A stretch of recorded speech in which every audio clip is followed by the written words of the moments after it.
Pronto, agora sim. Bom dia. Hoje, dia 19 de outubro de 2022, estamos começando a palestra A Saúde Pública Comparada entre Brasil e Portugal, uma abordagem sobre o papel do farmacêutico. O palestrante é o Dr. Fernando Genovez Avelar. Ele é pesquisador assistente na Escola Nacional de Saúde Pública, na Universidade Nova de Lisboa, mestrando em Saúde Pública na Escola Nacional de Saúde Pública da Universidade Nova de Lisboa, tem especialização na ENSP Fiocruz, é farmacêutico formado pela UFRJ, já atuou na área de ensino e pesquisa em saúde pública, política farmacêutica, farmacoeconomia, farmacoepidemiologia, e tem uma série de artigos e livros publicados também, participação em congressos nacionais e internacionais. O meu nome é Samara, nós vamos iniciar, então, a apresentação dele no nosso encontro da saúde, do campus Realengo do IFRJ. Pode falar, Fernando, está com você, eu vou passando aqui.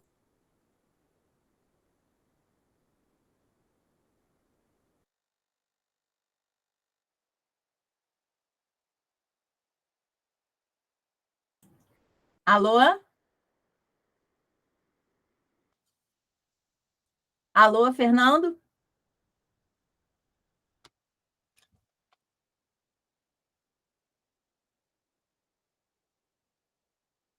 Vocês estão me ouvindo, gente? Estamos sim. Sim. Sim. Sim. Será que ele travou? Eu acho que ele caiu, apareceu saindo do nome dele. Voltou! Não estamos te ouvindo. Para variar, né? Bom, mas é o problema do online, fazer o quê? Mas não tem problema, a gente tem toda a paciência e peço desculpas. Vamos lá, vou fechar meu microfone. Samara, você fechou o microfone e está a falar, então não ouço. Pronto. Vou colocar na tela da apresentação, vou passar a palavra para você. Ótimo, vamos lá. Posso começar então? Combinado. Pode passar. Você já falou do grande tema da aula. Ok. Então, a Samara já me apresentou, mas eu vou falar um pouquinho de mim, né? Eu sou farmacêutico formado pelo UFRJ, eu não vou falar o ano de formação, apesar que já estou ficando velho, então já estou na fase que eu não falo mais os anos. Mas já sou formado há algum tempo, sou especialista em saúde pública. No Brasil, eu tive a oportunidade de trabalhar tanto na área assistencial quanto na área docente, então eu entendo um pouquinho desses meandros, tanto da pesquisa e do ensino. Tenho muitas saudades, e aí por isso que quero agradecer publicamente a Samara pelo convite, porque eu gosto muito de ter essa interação e eu gosto muito de estar participando. Samara já me conhece há muitos anos. Não vou dizer também quantos anos, né, Samara? Mas eu acho que é importante falar que é uma questão que sempre me interessa e me motiva. Então, vocês podem me interromper a hora que vocês quiserem. A gente está aqui para colaborar e trabalhar juntos. Eu acho que isso que é o mais desafiador e o mais interessante. Atualmente, eu tenho trabalhado como pesquisador, como a Samara já referiu, na Escola Nacional de Saúde Pública, na Universidade Nova de Lisboa. E aí, brincando um pouquinho, eu vou vender um pouquinho meu jabá, são os projetos de investigação que eu tenho a trabalhar. Quem sabe a Samara já não me convida para falar um pouquinho desses projetos, que inclusive já recebemos alguns prêmios europeus, que é um pouquinho do projeto de investigação que são os Concórdias, que eu coloquei ali embaixo. São 3 doenças, diabetes mellitus tipo 2, doença renal crônica e insuficiência cardíaca. Parece que é o mesmo projeto, mas não, são projetos totalmente diferentes. O objetivo desses projetos, e aí o termo concórdia, tem que a gente tenta aproximar o processo de cuidado em saúde. Então, a gente tenta buscar as principais preocupações que a pessoa tem no processo de cuidado e, sob a perspectiva do shared decision making, né, da questão da decisão partilhada nos seus cuidados de saúde, tentar perceber se o que a pessoa tem de necessidade de saúde é atendido pelo seu profissional que acompanha, seu profissional de saúde que acompanha, seja ele médico, farmacêutico, enfermeiro, nutricionista, dependendo isso de cada especificidade da doença. E temos resultados super interessantes dessa perspectiva e do que os profissionais acham do que as pessoas. Quem sabe, numa outra oportunidade, eu venho falar especificamente dos Concórdias. Nós vamos, inclusive, apresentar no mês que vem, os resultados do projeto numa conferência, né, no Congresso Europeu de Saúde Pública, em Berlim, e no dia 30 vamos fazer uma conferência para a divulgação desse estudo Concorde, o diabetes mellitus tipo 2, que é o Concorde que está acabando agora, que já temos os resultados. Então, é bem interessante. Quem sabe numa outra oportunidade, né, Samara? Então, vamos lá. Em termos de agenda, o que eu me proponho a conversar hoje com vocês? Não vou falar que eu vou apresentar, que é uma conversa, o objetivo é a gente conversar um pouquinho. Como é que está organizada a saúde em Portugal, em termos de ordenamento jurídico, né? E para a gente entender quais são as semelhanças que tem com o Brasil e para perceber que o processo de construção e toda essa dificuldade é muito semelhante. Os princípios gerais, e vocês vão achar, eu espero que vocês achem isso bem interessante, que vocês vão ver a ponte com o Brasil. A organização do sistema de saúde deles, porque é bem diferente do nosso, nesse ponto, sim, é uma grande diferença, principalmente em termos operacionais e técnicos. O medicamento dentro desse contexto, a gente vai comparar as duas perspectivas, e o exercício profissional aqui em Portugal, e vamos deixar um espaço aberto para as questões, e assim como a Ariel já colocou, espero que tenham mais questões aí para a gente conversar, e vai ser um trabalho bem interessante. Pode passar, Samara. Então, qual é o primeiro disclaimer que a gente tem que fazer? Eu já comecei falando com vocês quando eu apresentei, mas acho que o primeiro disclaimer é entender que Portugal e Brasil têm diferenças que têm que ser colocadas. A primeira é a população, né? Só lembrando que eu acho que eu não tenho os dados exatos assim, vocês me corrijam se eu estiver errado, a gente pode dar um Google depois, mas eu acho que a população de Portugal é a população de um estado do Brasil, né? Eu sei que em dimensões territoriais é o estado de Pernambuco, mas eu acho que deve ser a população da cidade do Rio de Janeiro, que sabe. Mas vamos lá. Então, Portugal tem 10 milhões de habitantes, né? Aproximadamente 10 milhões, enquanto a população do Brasil, 212 milhões. Uma área geográfica de 8,5 milhões de quilômetros quadrados no Brasil, quanto a 92 mil quilômetros em Portugal. Só para vocês terem uma ideia, você cruza o país inteiro, do sul até o norte, em 6 horas. Ou seja, em 6 horas a gente sai do país. A gente já está na Espanha. Era o tempo, Fernando, que quando eu morava no Rio Grande do Sul, era o tempo que eu demorava para chegar do final do Rio Grande do Sul, na cidade de Rio Grande, até Porto Alegre. Até Porto Alegre, exatamente. Então, só para a gente ter uma ideia, e isso é importante, porque a implementação de políticas, isso tem um impacto importantíssimo, a definição do processo de descentralização vai ter um impacto importantíssimo, e tudo isso está organizado o quê? Está originado do quê? Da organização do sistema de saúde. Tanto o Brasil quanto Portugal têm 100% da população coberta pelo sistema público de saúde. Isso tem a ver com a organização do sistema, a gente vai falar daqui a pouquinho. Uma coisa que eu acho interessante, a população coberta pelo seguro de saúde privado, a gente não tem esse dado no Brasil, esse dado não é disponível no Brasil, a gente não sabe com exatidão qual é a população coberta, a gente tem uma ideia, a POF tenta dizer isso, a pesquisa de orçamentos familiares e tal, a Pesquisa Nacional de Saúde, que não foi realizada nos últimos anos, também tenta dizer um pouquinho sobre isso, mas a gente não tem nenhum dado concreto. E aqui em Portugal a gente tem, no site do Instituto Nacional de Estatística, a gente tem essa informação muito mais fácil e eles realmente fazem esse segmento. E 26% da população é coberta pelo seguro privado, ou seja, a pessoa abre mão do serviço público e tem o seguro saúde para fazer seus cuidados de saúde. E o gasto per capita? Gasto per capita, falando do Estado, ok? Gasto per capita do governo público é em torno dos 562 dólares no Brasil e em torno de 1.785 dólares, né? Pensando pela paridade, é o dólar PPP, é o dólar paridade do poder de compra, desculpa, PPC. Paridade do poder de compra. Então, só para ter uma ideia que o investimento em Portugal é quase o dobro per capita por pessoa. Então, só para a gente entender como o sistema de saúde vai estar organizado, né, sob essa ótica. Então, a principal diferença é o investimento que se tem também. Pode falar. E para uma população muito menor e um investimento muito maior aí em Portugal no sistema de saúde, né? Exatamente. Apesar de ser já per capita esse valor, mas é exatamente isso. O investimento é muito maior. E a gente vai entender mais à frente por que isso acontece, mas vamos lá. Nem tudo são flores. Por que a gente está falando sobre isso? Uma coisa que é importante deixar claro é que a gente não pode comparar alhos com bugalhos. A gente não pode comparar melancias com laranjas, né? Então, por que a gente está comparando o Brasil e Portugal? Basicamente porque eles têm o mesmo sistema de saúde, com todos aqueles disclaimers que nós já fizemos lá no início, mas tem o mesmo sistema de saúde. A organização do sistema de saúde é a mesma, que a gente chama de sistema de saúde universal, que é o sistema baseado no sistema, provavelmente aqui quem já teve saúde pública, isso eu sei que conheço, a organização curricular, se não houve nenhuma modificação, Samara, do IFRJ, eu sei que eles têm várias cadeiras de saúde pública, não sei se ainda tem, mas tinham pelo menos, e vocês vão descobrir por que no final, que eu vou falar, mas eu sei, conheço bastante pelo menos antigamente, até 2017, a questão curricular do IFRJ.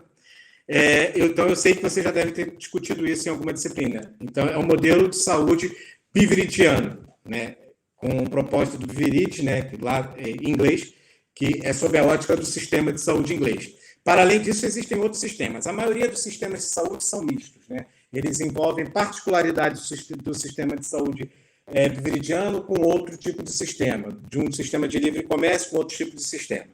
No Brasil e Portugal, o Brasil ele tem uma livre escolha e um livre comércio por questão da motivação do seguro de saúde ser muito grande no Brasil, mas eu não vou entrar nesse mérito. Oficialmente, o sistema de saúde é público no Brasil. Então, é o sistema piveridiano, que é baseado no sistema de saúde inglês. Foi o pioneiro para a implementação desse tipo de sistema. Para além disso, alguém queria falar alguma coisa? Não. Para além disso, temos o sistema de saúde bismarckiano, que é um modelo de seguro-saúde. Esse é um modelo implementado na Alemanha, na Holanda, que é um sistema que nós chegamos a ter no Brasil na década de 20, na Lei Eloy Chaves, né? Nas caixas de aposentadorias e pensões, que a pessoa que trabalhava, ela tinha um vínculo formal de trabalho, ela tinha um desconto do seu salário para financiamento do sistema de saúde. Isso ainda existe. No Brasil foi extinto depois da Constituição Cidadã, de 88, na verdade um pouquinho antes, mas na Alemanha isso é muito forte ainda, do seguro-saúde. Na França também é um pouco do seguro-saúde, e também na Holanda. E, além disso, é um modelo de livre concorrência ou livre escolha, né, que é o sistema de seguros privados, totalmente privados, e o papel do Estado é simplesmente regulador. O maior exemplo que nós temos disso é o sistema de saúde norte-americano. É o sistema de saúde mais clássico desse de livre escolha. Então, voltando, estamos comparando dois sistemas de saúde que é baseado no modelo piveridiano, tanto Portugal quanto o Brasil são fixados por um Serviço Nacional de Saúde, nem um sistema de saúde público, a provisão pública de serviços. Pode passar, Samara.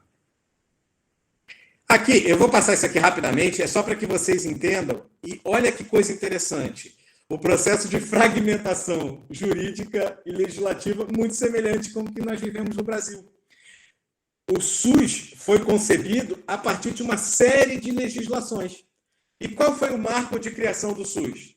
Tem certeza que vocês sabem, que foi o que acontece no Brasil em 84 a 86. É o processo de redemocratização. Então, nós estamos saindo de um processo de ditadura, estamos repensando a organização política do país, que culmina numa discussão em 88 com a promulgação da Constituinte, né, com o estabelecimento da Constituinte e a promulgação da Constituição da República. Então, em 1988, no Brasil, é promulgada a Constituição Federal Brasileira. E o que acontece em Portugal? Uma coisa muito semelhante. Eles viveram 40 anos no período de ditadura. Em 75, em 25 de abril de 75, eles têm o que eles chamam de Revolução dos Cravos, que é um processo de redemocratização do país. Então, tem um marco do fim da ditadura. Em 75, eles estabelecem uma Constituinte, e o que acontece em 76? Eles têm uma Constituição Cidadã também. A Constituição Portuguesa é de 76, do processo de redemocratização, e já começa a repensar o sistema de saúde como um sistema universal, público, e eles têm muitas semelhanças, até os processos. Tudo bem que nós fizemos isso 15 anos depois, mas os processos são semelhantes, e com tentativas e erros. Tiveram problemas na implementação do Sistema Nacional, do Serviço Nacional de Saúde, então eles também tiveram dificuldade de implementação, como nós tivemos também. Em 1988, tem a Constituição Cidadã, Em 90, nós promulgamos 2 leis que são fundamentais para a saúde, ainda vigentes atualmente, que é a Lei 8080 e 8.142, conhecida como Lei Orgânicas da Saúde. E logo depois disso, 93, 96, você tem normas operacionais para quê? Para operacionalizar os princípios que foram ditos na Constituição e na Lei Orgânica da Saúde. Então, a descentralização é rediscutida nesse processo, o financiamento é rediscutido nesse processo. Em 2001 é promulgada uma nova norma, que é a NOAS. Então, assim, o processo de fragmentação, de construção, com tentativas e erros, é muito semelhante. Eu acho isso muito interessante. Então, eu coloquei um pouquinho do enquadramento jurídico para falar um pouquinho para vocês. E olha que coisa engraçada. Assim como nós tivemos uma Constituição em 88 e a Lei Orgânica da Saúde só em 90, que institucionaliza o SUS, só deixar claro, o SUS é criado em 90 com a Lei Orgânica da Saúde. Sim. Peço desculpa que eu estou batendo na mesa, deve estar dando algum ruído para vocês.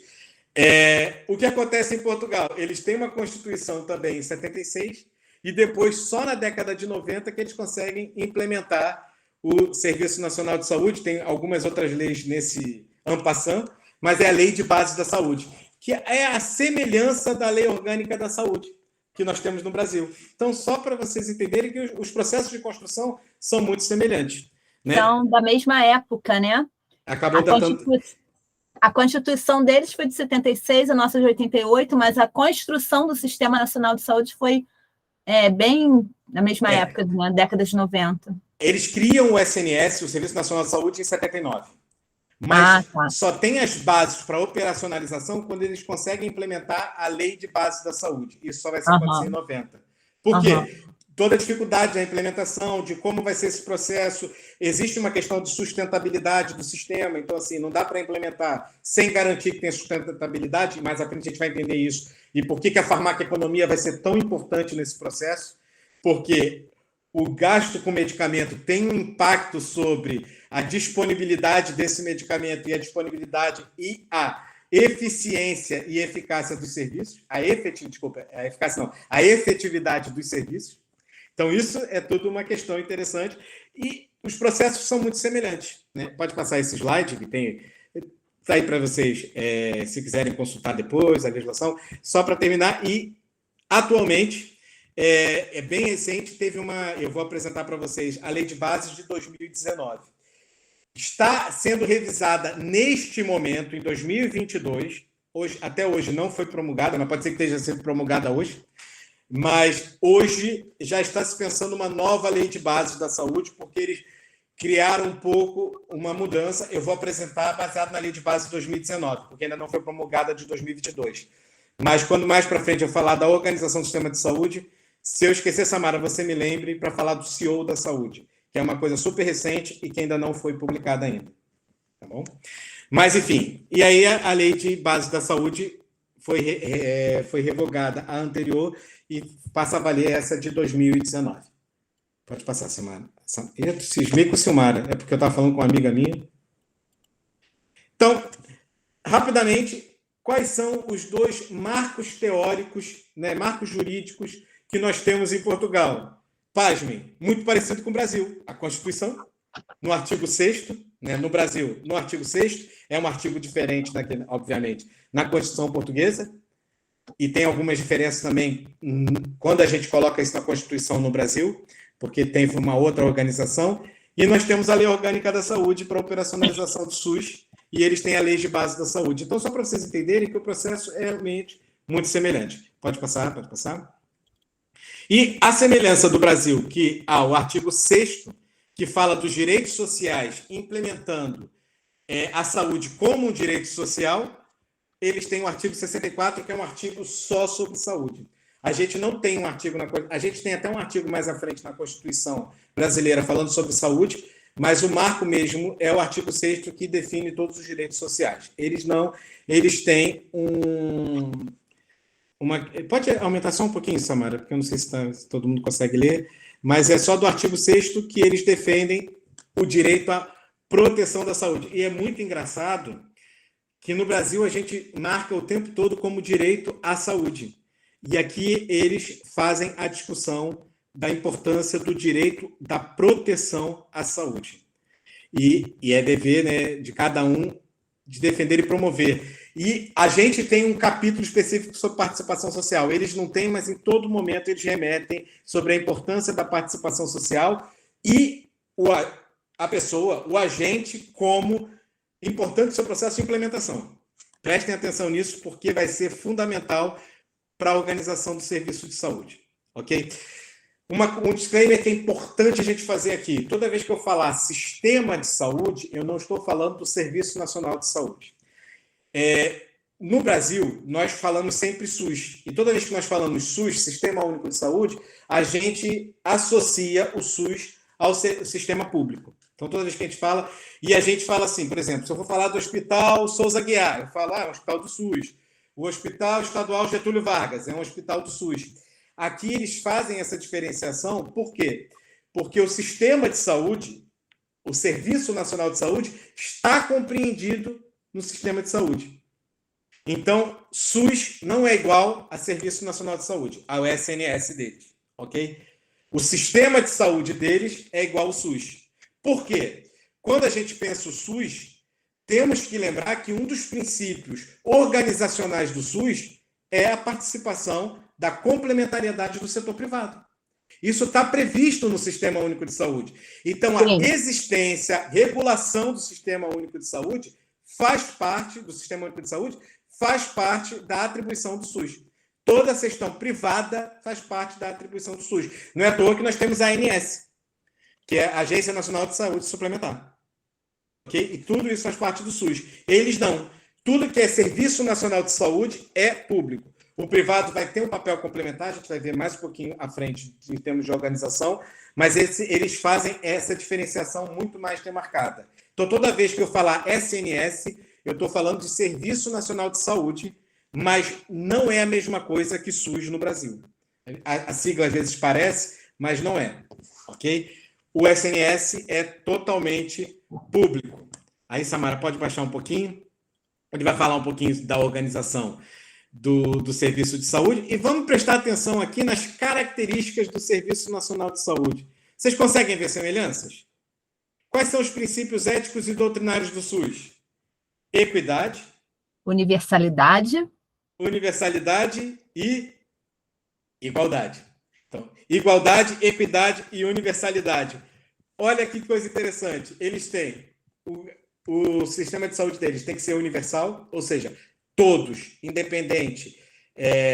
Na verdade, eles fazem um disclaimer disso depois na Lei de Base de Saúde, mas eles dizem cidadão português, mas não é só cidadão português, é cidadão português, pessoas que têm a autorização de residência para viver legalmente em Portugal, e agora, em 2002, provavelmente vão fazer a atualização, porque eles já fizeram isso na época da Covid, inclusive pessoas ilegais.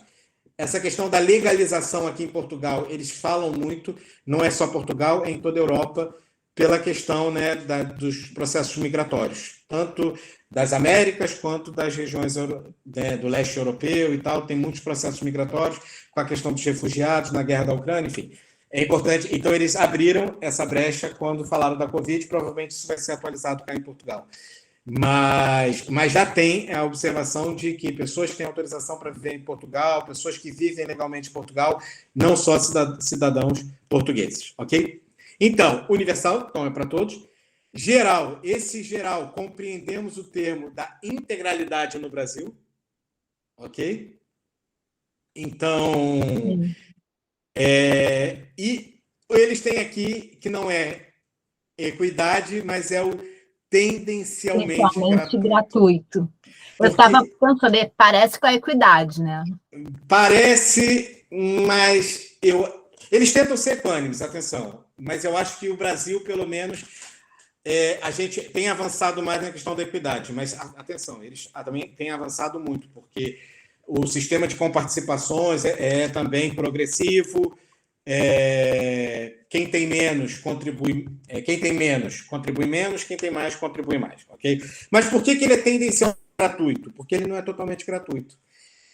Existe em Portugal, eles estão extinguindo isso, então provavelmente deve ter uma atualização para passar para a gratuidade, mas existem em Portugal taxas moderadoras. Qual o objetivo o que são essas taxas moderadoras e qual o objetivo?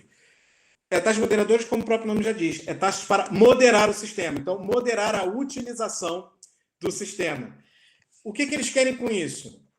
Tentar reduzir a busca pelas urgências. Então, por exemplo, eu estou com uma crise, né, uma constipação, uma diarreia. Não necessariamente eu preciso ir na urgência. A gente tem discutido isso muito nos cuidados de saúde primários no Brasil, né? Na atenção básica no Brasil. E aqui em Portugal não é diferente. Então, as taxas moderadoras vêm com essa perspectiva de tentar controlar e moderar, mais ou menos, a utilização do serviço. Então, por isso que ele é tendencialmente gratuito. Então, sim, tem pagamento. Inclusive, foi extinto agora mesmo, em 2021, mas até 2020... consultas nos cuidados de saúde primários eram pagas, era um valor irrisório, e se você provasse que não tinha condições de pagar, você também não pagava, mas para poder controlar a utilização, você pagava o valor, se eu não me engano, era 4,50 euros, né? 4 centavos. 4,50 euros, que era o valor da consulta. Mas, por exemplo, se você vai às urgências, né? As urgências de qualquer hospital, e eles identificam que não era um caso de urgência, é óbvio que, por exemplo, quebrei a perna, é um caso de urgência. Tive um mal súbito, é um caso de urgência. Isso você não paga a taxa moderadora. Mas se for observado, por exemplo, uma diarreia que podia ser seguido nos cuidados de saúde primários, eles pagam o valor de 18 euros pela consulta nos hospitais. Isso ainda está em voga. Foi suspenso durante o período da Covid, se eu não me engano, atualmente ainda está suspenso, mas não foi extinto. As consultas no cuidado de saúde primários foram extintas. Para além disso, a gente vai ver mais à frente, tem o sistema de pagamento sobre medicamentos. Não há distribuição gratuita de medicamentos, exceto no ambiente hospitalar, a gente vai ver mais um pouquinho à frente. Mas no ambulatório não tem. Então, por isso que é tendencialmente gratuito. Ou seja, tem uma coparticipação do cidadão. Sistema de saúde descentralizado e participado. Coisas muito semelhantes com ao o Brasil. nosso. Exatamente. Pode passar?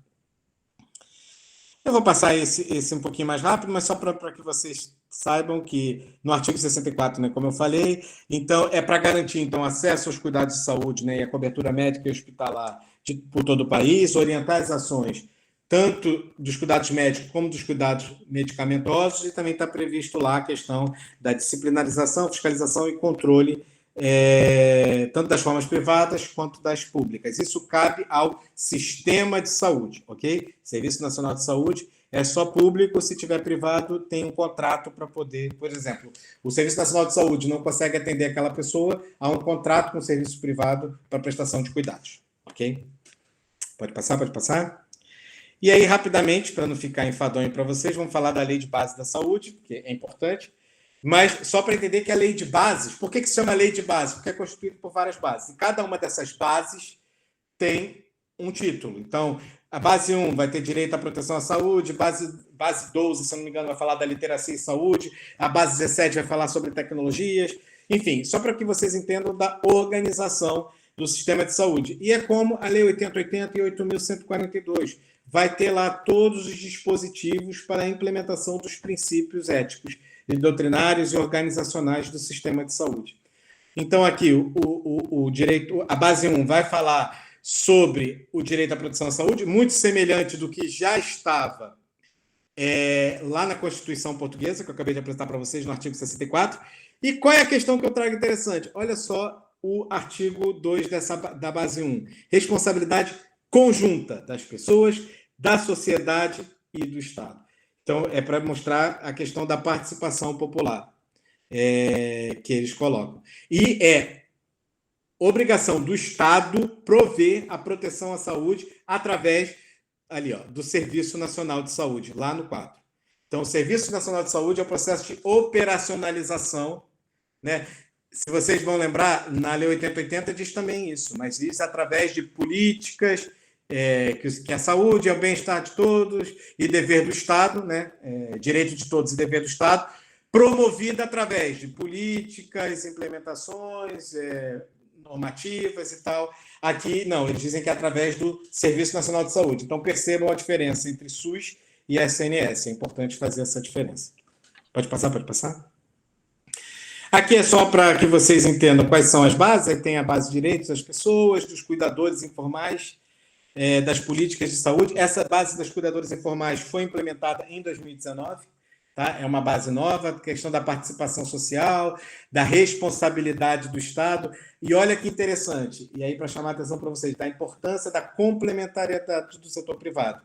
A prestação de cuidados em saúde é obrigação do SNS. Lembra que eu falei? Serviço Nacional de Saúde?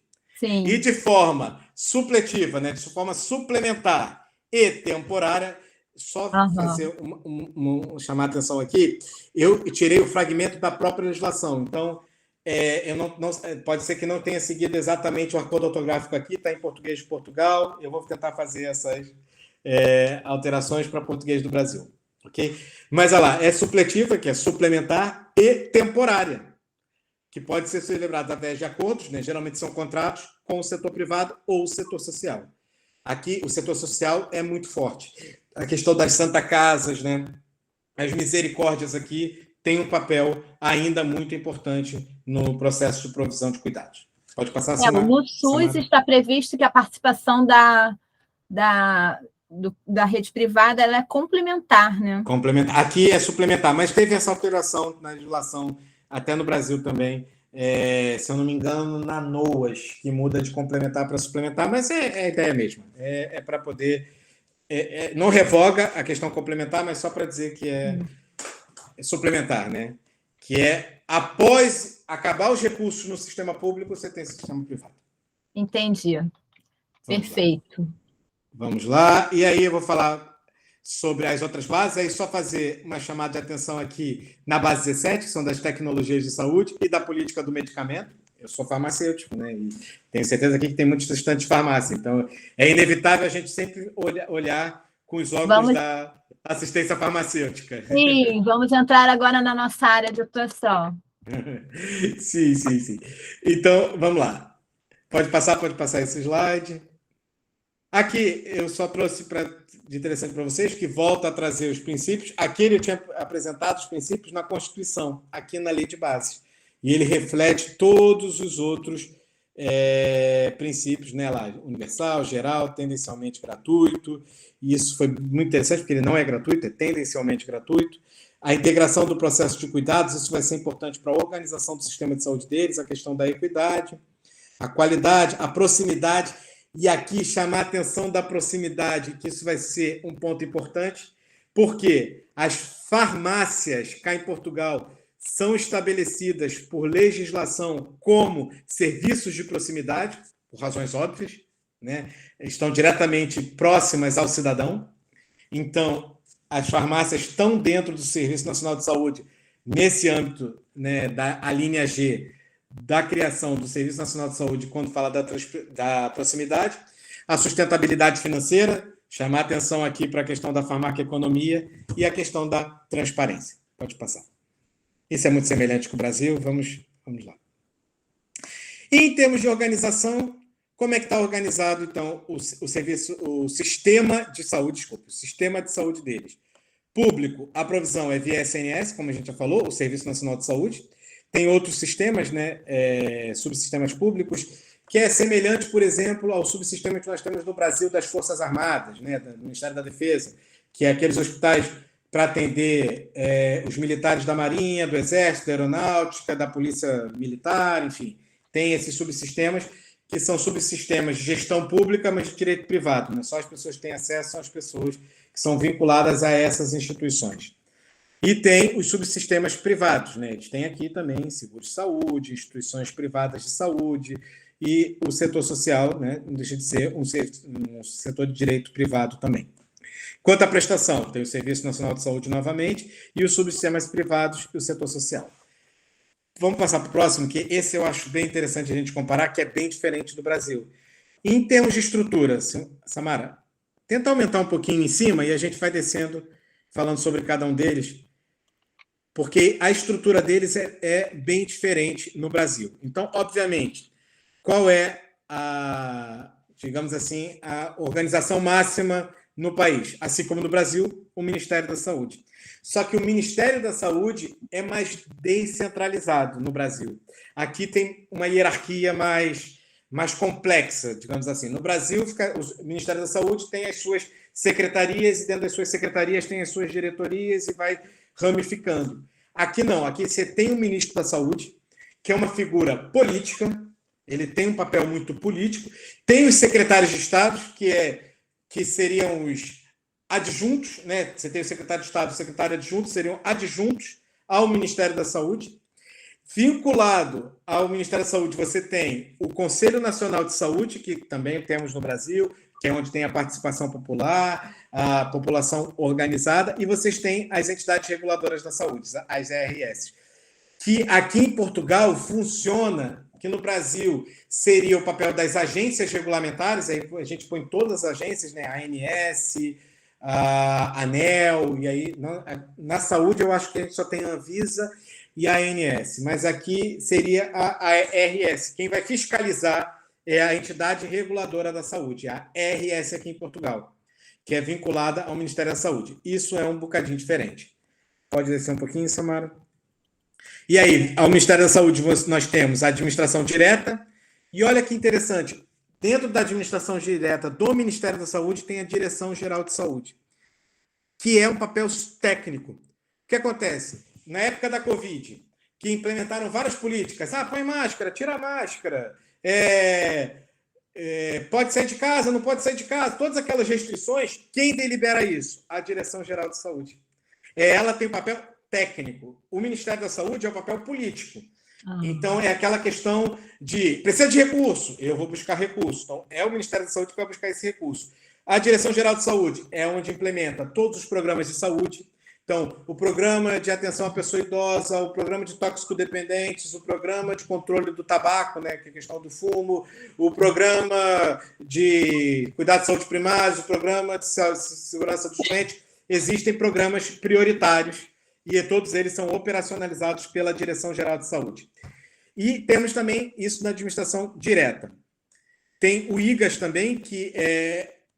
Mais para frente eu falo do IGAS, que é a Inspeção Geral de Atividades em Saúde, e vocês vão entender melhor. Eu só vou, para passar desse slide, a administração indireta. E eu quero fazer duas chamadas, tem onde estão aquelas setinhas ali, duas coisas, que tem a ver muito com a questão da organização profissional do sistema de saúde, que tem grande atuação farmacêuticos e, mais à frente vai explicar melhor, mas técnicos de farmácia também, que é a administração central do sistema de saúde, que é a ACSS, aquela primeira setinha do lado esquerdo, pelo menos no meu ecrã aqui está do lado esquerdo, não sei se para vocês aparece esquerdo ou direito, mas próximo ali da Secretaria-Geral de Saúde da Administração Direta, mas a Administração Direta, a ACSS, que vai prover recursos financeiros e recursos de pessoal. O que é importante aqui na CSS? Quem vai comprar medicamento para abastecer os hospitais? O recurso vai ser provisão dessa ACSS, exatamente, Samara. Vai ser da CSS. Ao lado da CSS, aí os farmacêuticos vão brilhar os olhinhos, a Infarmed, que tem uma atuação semelhante, mas não igual, atenção, semelhante, mas não igual, da Anvisa, que é a Autoridade Nacional de Medicamentos e Produtos da Saúde. Por que eu digo semelhante e igual? Todo o processo de regulação e controle de medicamentos vai ser feito no Infarmed. Mas, por exemplo, aqui em Portugal, nós temos outras instituições para ver a questão do sangue, que é a atribuição da Anvisa no Brasil. Mas aqui a gente tem o Instituto Português do Sangue e Transplantação. Era a quarta ali, embaixo da administração direta. É ele que vai ver a questão do controle do sangue, do controle de sangue.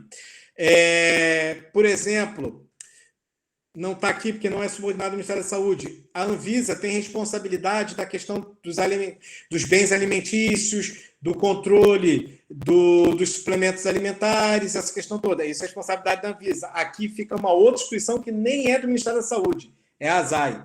Então, assim, a Anvisa é muito maior do que o Infarmed. O Infarmed é, basicamente, medicamentos e dispositivos médicos. E é ali que fica todo o processo, rapidinho, só para finalizar, fica ali todo o processo de autorização para a introdução desse medicamento no mercado, ou seja, para a incorporação.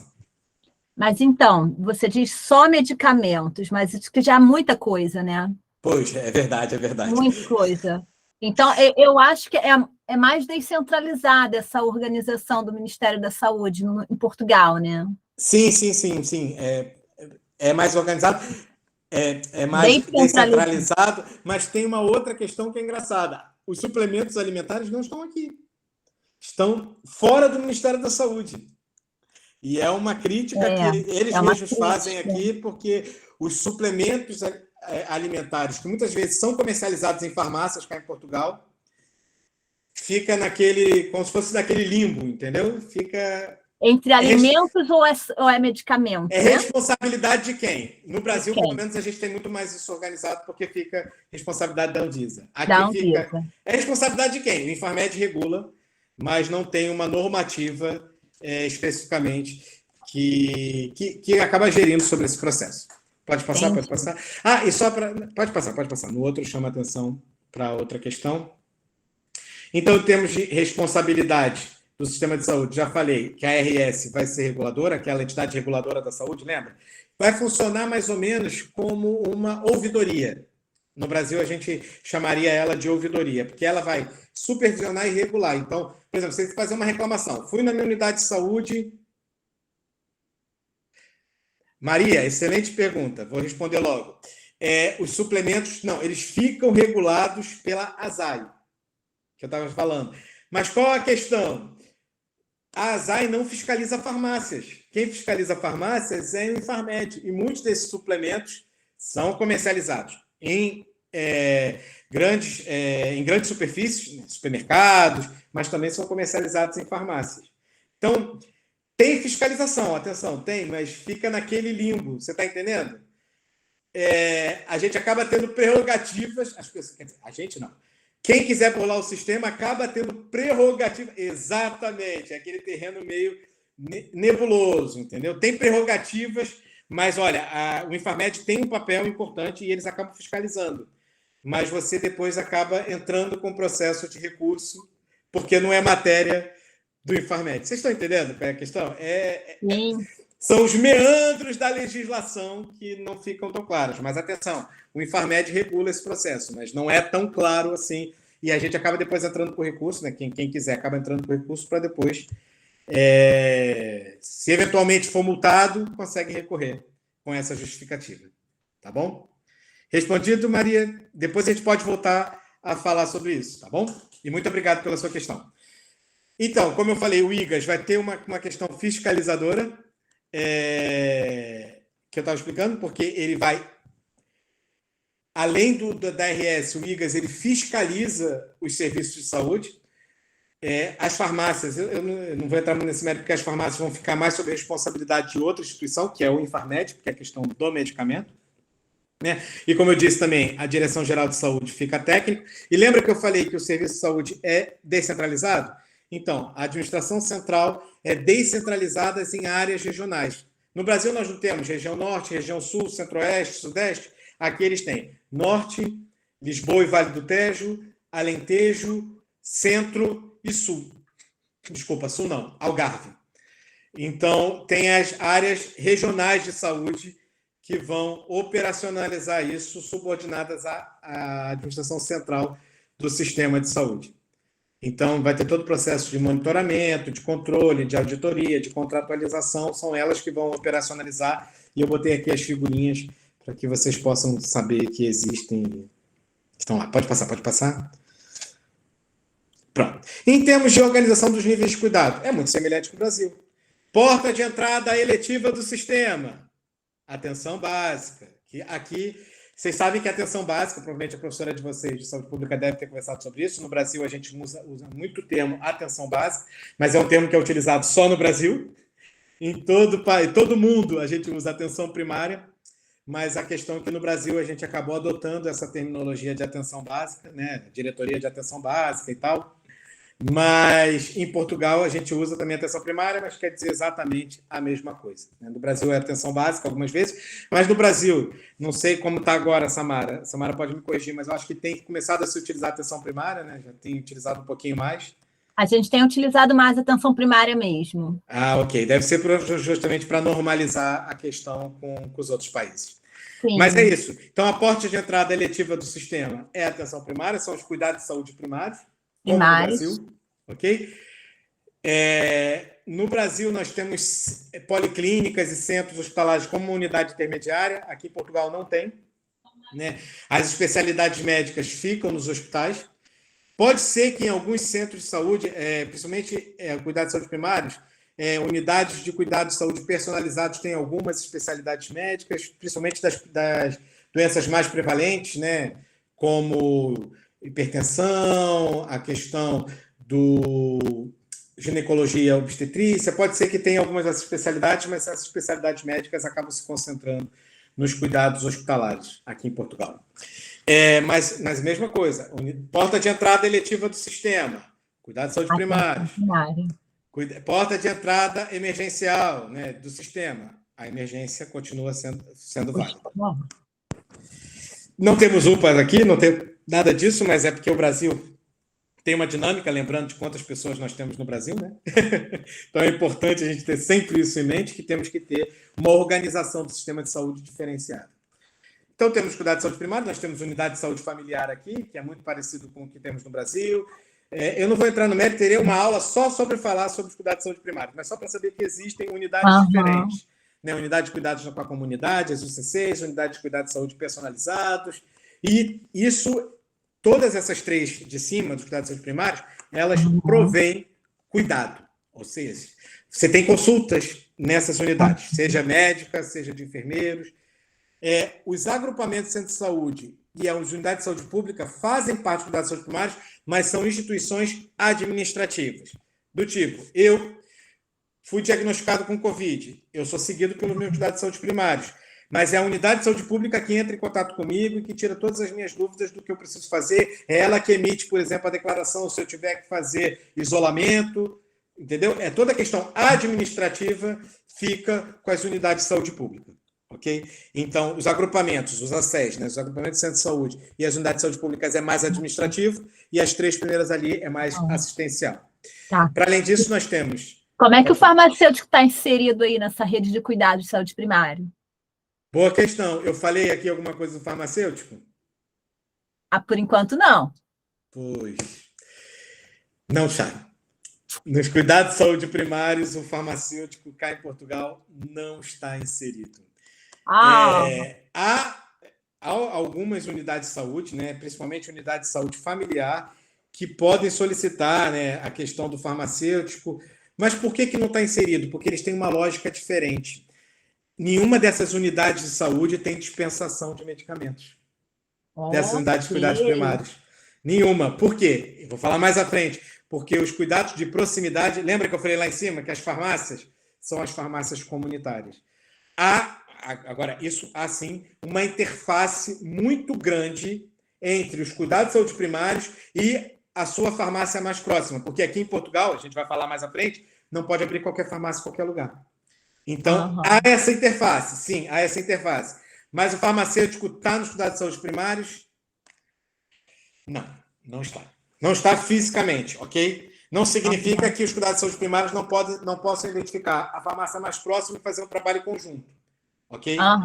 Não significa que não faça isso, mas, teoricamente, eles não estão inseridos enquanto profissionais nos cuidados de saúde primários. Mas, atenção, tem muito trabalho na farmácia e vocês vão entender por quê. E por isso que tem muitos farmacêuticos nas farmácias. E dessas farmácias, elas não são públicas? São privadas. São privadas. Calma, eu vou falar das farmácias. Vamos passar. Mas elas trabalham integradas então, com o sistema público de saúde. E vocês vão entender por quê. Eu vou apresentar para vocês. São totalmente integradas e são realmente integradas. Realmente integradas. E a gente vai entender por quê. Daqui a pouquinho. Cenas do próximo capítulo. Vamos lá. E os cuidados de saúde hospitalares, que aí eu não vou entrar nos meandros, mas só para entender que tem os cuidados de saúde primários e os cuidados de saúde hospitalares. E, para além disso, é implementado aqui os cuidados continuados integrados, são as CCIs, que geralmente são aquelas unidades de longa permanência. Portugal, eu esqueci de colocar, deveria ter posto lá em cima, é uma população muito envelhecida. Então, as unidades de longa permanência, os lares para idosos aqui, é uma realidade e tem cada vez mais se pensado em como implementar isso cá em Portugal. Eu achei que eu estava em freeze, mas não. Tá todo mundo me ouvindo bem, né? É porque eu achei que tivesse travado. Ok. Aqui apareceu aqui que estava instável a minha internet. Mas que bom. E nesses cuidados integrados também ficam os cuidados paliativos, para não ter internação, né? Não ter internamento, né? Para o paciente não ficar internado na unidade de saúde acaba indo para esses cuidados integrados. Pode passar, Samara. E aí, vamos a isso. Onde o medicamento se insere nesse contexto? Então, falamos da organização do sistema de saúde, e em nenhum momento eu falei do medicamento lá em cima. Mas a Samara já falou, mas peraí, onde é que o farmacêutico está nisso? Exatamente, é agora que a gente vai tentar entender, então, onde o farmacêutico se insere nesse contexto. Então, só fazendo aqui uma questão, por que o medicamento é importante? Eu tenho novos medicamentos que são lançados no mercado o tempo todo. Eu tenho novas DCIs, né, denominação comum internacional, novos medicamentos sendo lançados, eu tenho desenvolvimento, pesquisa e desenvolvimento para lançamento de novos medicamentos no mercado. Tá como o português de Portugal, mas no Brasil a gente usa o termo letramento, não literacia. Aqui em Portugal a gente usa muito literacia, mas no Brasil seria letramento, que é um pouco sobre a educação da população e sobre o acesso da informação à população. Hoje em dia, qualquer coisa que eu fale aqui, se vocês não concordam, vocês podem dar um Google e já vão ter 50 mil verbetes. Não vamos falar da qualidade da informação que vocês vão identificar, mas já tem muita informação. Então, assim, a informação está surgindo em todo momento. Então, por exemplo, você vai numa consulta médica, o médico prescreveu lá uma atorvastatina. Quem nunca lá deu um Google para saber atorvastatina, para que ele me passou isso? Aí você vai ler lá as reações adversas. Meu Deus, não vou tomar. Então, a gente tem que estar contextualizado. Então, as farmácias, como serviço de proximidade, têm um papel fundamental nesse processo. Nós temos recursos finitos, né, e custos cada vez maiores. Pode descer um pouquinho, Samara. Temos custos crescentes e recursos finitos, né? E é óbvio, a gente tem que gerir isso em qualquer lugar do mundo, e por isso que a farmaconomia... A farmacoeconomia entra nisso. Importante nesse processo. E aqui, como a gente está falando do medicamento, só para a gente marcar, então, as diferenças em cada um dos países, eu vou falar rapidamente. Aqui no Brasil, né? Aí no Brasil, você tem um sistema de regulação de mercado, tem controle de preço, geralmente no fabricante, e com um preço de referência externa, geralmente isso fica a cargo da Anvisa.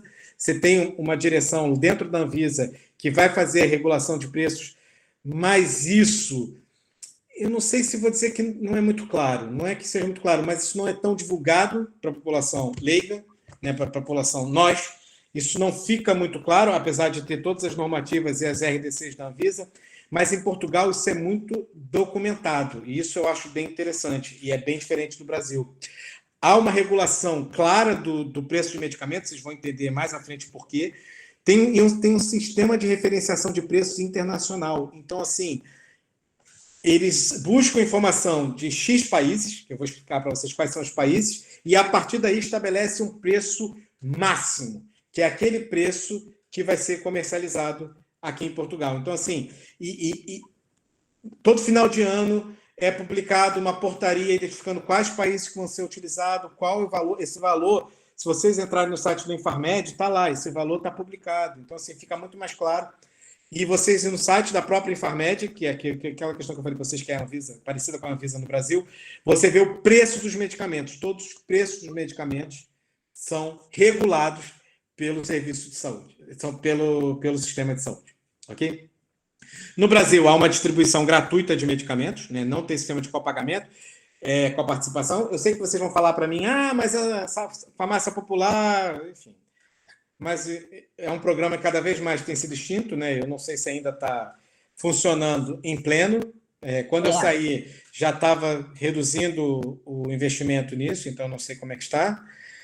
Vocês podem falar melhor de como está. Mas, enfim, no Brasil tem a distribuição gratuita de medicamentos. Qualquer unidade de saúde, você pode ter acesso a esses medicamentos. Aqui em Portugal não tem. Exceto se você estiver internado. Se estiver internado no serviço público, você tem todos os medicamentos comercializados, como no Brasil. Qualquer hospital que você vá, também você não paga nada por isso. Aqui em Portugal também não. Mas no ambulatório tem um pagamento. Tem aqui a coparticipação e mais à frente eu vou explicar para vocês como é que funciona. Aqui no Brasil, o processo de negociação em preço máximo está dentro das aquisições públicas e está dentro da política pública. Cá em Portugal, tem um sistema muito organizado de avaliação farmacoterapêutica e farmacoeconômica para incorporação desse medicamento no sistema de saúde, no serviço de saúde, ok? E a negociação de preços, estabelecimento de preço de referência é muito bem documentado. Qualquer cidadão tem acesso, pode entrar lá no site da Infarmed e tem acesso ao valor. Então, em todo o país, você sabe quanto você vai pagar por uma caixa de amoxicilina clavulanato com 21 comprimidos. Ok? No Brasil, há uma política de incentivo dos genéricos, cá em Portugal também, mas além de ter uma política de incentivo dos genéricos, há uma regulação de preço dos genéricos. Cá em Portugal, é obrigatório que o genérico seja mais barato, e a gente vai entender mais à frente por quê. Vou passar um pouquinho mais rápido, porque já estou quase excedendo o meu tempo. Tranquilo. Vamos lá. Com relação a Portugal, do sistema de avaliação de tecnologias em saúde, para incorporação desse medicamento, isso é muito bem documentado. O Infarmed, ele publica isso. Isso é público. Essa informação que eu estou falando para vocês é pública. Está disponível no site do Infarmed. Tá? Então, tem lá, a indústria farmacêutica vai fazer o processo de desenvolvimento do medicamento e vai fazer, como na Anvisa, a submissão regulamentar para ter um número do Ministério da Saúde, no caso do Brasil, um número de registro. No caso do Brasil, aqui em Portugal se chama número da AIM, que é a autorização para introdução no mercado. E só é emitida essa AIM uma vez comprovada a sua eficácia, segurança e qualidade. Igual no Brasil, ok? Quem tem AIM pode comercializar o produto no privado, né? Mas, lembra que eu falei para vocês da comparticipação? Que cada cidadão acaba pagando um X percentual sobre o valor do medicamento? Para ter essa comparticipação, para além da IM, tem que submeter um pedido de financiamento público, ok? Que vai ser analisado por uma câmara específica lá no Infarmed, que vai ser dos próximos slides que eu vou falar mais sobre isso. Mas o que essa câmara basicamente vai analisar? Primeiro, demonstração de inovação ou no mínimo, equivalência terapêutica, ou seja, tenho superioridade terapêutica sobre aquele medicamento que eu estou pedindo financiamento público, que a indústria está pedindo, e demonstração de vantagem econômica. Se eu tenho um medicamento que é o mesmo valor ou mais barato, por que eu vou utilizar esse medicamento? Ok? Vamos lá. Pode passar. Então, eu vou falar de cada uma dessas etapas. Então, como é que é feita essa avaliação farmacoterapêutica? É instituída uma comissão de avaliação. Então, para cada medicamento, o Infarmed institui uma comissão de avaliação, que é no mínimo 3 peritos. E essa composição de peritos, tá, farmacêuticos, tem médicos, tem economistas, porque eles vão avaliar a questão farmacoterapêutica, vão estabelecer os critérios de avaliação, e aí, respeitando os critérios do PICO, isso tem a ver com as guidelines que são utilizadas, que é a definição da população ou dos pacientes, que aquele medicamento se destina, o tipo de intervenção, ou seja, o medicamento que ele está utilizando, o comparador, isso é fundamental, porque é aquela história, a gente não pode comparar alhos com bugalhos. Então, o comparador é fundamental. Por quê? Só para vocês terem uma ideia, durante muito tempo foi realizado vários estudos de farmacoeconomia e de sustentabilidade, inclusive, para a incorporação de medicamentos para hepatite C. Mas qual era o grande comparador que eles utilizavam? A morte, que era a questão da substituição, que era o transplante. Então, qual o valor da vida? Se a gente for pensar assim, é difícil competir, né? Qualquer medicamento, por mais caro que seja, é difícil competir, né? Com transplante. Eu preciso de alguém que entendeu? Sempre o comparador foi o transplante e não outro medicamento. E às vezes esse comparador é muito difícil de estabelecer. Eu, por exemplo, tenho alguma experiência, já participei de alguns estudos de farmacoeconomia, tanto no Brasil quanto aqui em Portugal. E o estabelecimento desse comparador, às vezes, é difícil e muitas das vezes é a crítica metodológica que a gente tem. E essa CATS, né, que é essa Comissão de Avaliação Tecnológica, é ela que vai dizer quais os comparadores que serão utilizados, ok? E os resultados em saúde, obviamente. Tem vários tipos de estudos de farmacoeconomia, a gente tem custo-benefício, custo-utilidade, custo-efetividade, mais à frente eu vou falar rapidamente sobre isso, mas os resultados em saúde é que vão impactar qual tipo de estudo que vai ser utilizado, né? Se a gente qual é a medida de efetividade que vai utilizar? Redução da pressão arterial, anos de vida ajustados à qualidade, enfim. Os resultados, outcomes que serão utilizados é importante. E a avaliação da evidência disponível, que aí vai gerar o relatório. Eu tenho meta-análise, eu tenho ensaios clínicos, quais são as informações que eu tenho? E isso é público, ok? Esses relatórios são publicados e todas as pessoas têm acesso a essa informação, esse relatório farmacoterapêutico. Pode baixar, pode baixar? Ok. E aí, basicamente, num quadro síntese, como é que funciona? Aham. A avaliação eu tenho a avaliação farmacoterapêutica e eu vou ter esse medicamento é igual. Então tem uma equivalência terapêutica. Esse medicamento tem uma superioridade terapêutica, ou seja, tem um valor terapêutico acrescentado, que é o VTA. Aham. É nesses dois, nessa equivalência terapêutica e nesse valor terapêutico acrescentado, que eu vou fazer os estudos de farmacoeconomia, que vai ser a próxima etapa. Se ele tiver uma inferioridade terapêutica, é Nem indeferível. vai. Nem vai. Ou seja, a CAT já diz também quais são os medicamentos que vão avançar para a próxima fase. E aí, na próxima fase, pode baixar? Na próxima fase, vão ser os estudos de farmacoeconomia. Então, a empresa vai definir um valor, né? A empresa vai dizer, meu valor é X, baseado, né, em toda a questão de pesquisa e desenvolvimento que ela tem, ela vai dizer X. Eu vou falar um pouquinho. A Anvisa, desculpe. O Infarmed vai estabelecer um preço de referência internacional. A gente vai explicar como é que é esse preço, que é o preço máximo que ele vai pagar. Vai fazer uma avaliação econômica com os dois preços. E aí depois vai negociar e esse vai fazer o PVP, que é o preço de venda ao público, que é o preço final. Então, esse vai ser o processo da farmacoeconomia. Rapidinho, Samara. Pode baixar, pode baixar. E como é que funciona esse preço máximo que eu botei, essa referência externa? É baseado sempre em países próximos da União Europeia. Isso não é só Portugal. Todos os países da União Europeia fazem, ok? Obviamente que os países mudam, né? Mas isso é revisado sempre anualmente. Cá em Portugal é sempre anualmente. Então, em 2022, o preço de referenciação externa que está valendo são os preços que foram analisados de Espanha, França, Itália e Eslovênia. Esse pool de países muda.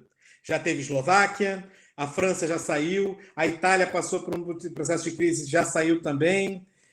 Então, tiveram já vários outros países que compuseram esse pool de países para pensar, e é eles que vão determinar o preço objetivo para os estudos de farmacoeconomia. Ok? Então, é um sistema de preço, é o travão, é o que vai travar. Até aqui a gente pode, mais do que aqui não dá, porque é baseado também numa dinâmica internacional. Só abrir um parênteses aqui, por que isso é tão importante aqui na Europa? Diferentemente do Mercosul, aqui na Europa, eles têm livre comércio de pessoas e serviços. Então, por exemplo, uma pessoa pode ir para a Bélgica fazer seu tratamento de saúde. É uma outra aula, a gente pode marcar uma palestra que eu posso falar sobre cuidado de saúde transfronteiriços, que aqui na Europa é super interessante, mas só para que vocês entendam que por isso precisam ter essa referenciação externa, porque o valor tem que ser equacionado, porque senão a gente acaba não tendo sustentabilidade do sistema, que a pessoa pode ir para outro país para poder fazer seu tratamento de saúde. Pode passar. E, além disso, é um fator de proteção da população, né? Exatamente. Saúde. Exatamente. E é um objetivo, como você mostrou lá na frente, do serviço de saúde, né? Que é o que garante a saúde. Exatamente, que é o que garante a sustentabilidade do sistema. Então, como é que se dá a composição de preço dos medicamentos aqui em Portugal? Então, lembra que eu falei, o sistema de preços de referência externo, Espanha, França, Itália e Eslovênia, eles estabelecem o preço máximo. Só que é um pouquinho diferente no nível ambulatorial e no nível hospitalar. Por que é um pouquinho diferente? Lembra que eu falei para vocês que no hospital ninguém paga nada, exceto as taxas moderadoras que eu falei? No ambulatório tem a comparticipação. Então, esses valores vão ser operacionalizados de maneira distinta. Vai ter a farmacoeconomia na mesma, vão ser estabelecidos os parâmetros na mesma, a avaliação ocorre na mesma, mas os processos vão ser um pouquinho distintos. Enquanto no nível hospitalar eu vou ter um preço mínimo, mas a taxa de comercialização que vai dar o PVP, né, que é o preço, que no caso, no âmbito hospitalar, é o preço máximo de aquisição, porque o público não paga por esse valor. No ambulatório eu tenho um preço médio desse valor, porque eu tenho margens negociáveis pela empresa, eu tenho a taxa de comercialização, eu tenho o IVA, que é o Imposto de Valor Acrescentado. Então, aqui em Portugal, enquanto no Brasil a gente tem aquela infinidade de impostos, né? ICMS, IPI, IPVA e IPs da vida, aqui ele só tem um imposto único, que é o IVA.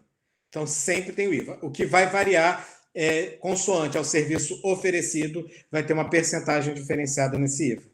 E aí, para o ambulatório, você vai ter o PVP, que é o preço de venda ao público, que é o preço final, que vai chegar lá no público, e o preço de aquisição na unidade hospitalar. Então, só para entender que a composição de preços aqui é um bocadinho diferente, só para que vocês saibam. Vamos lá. E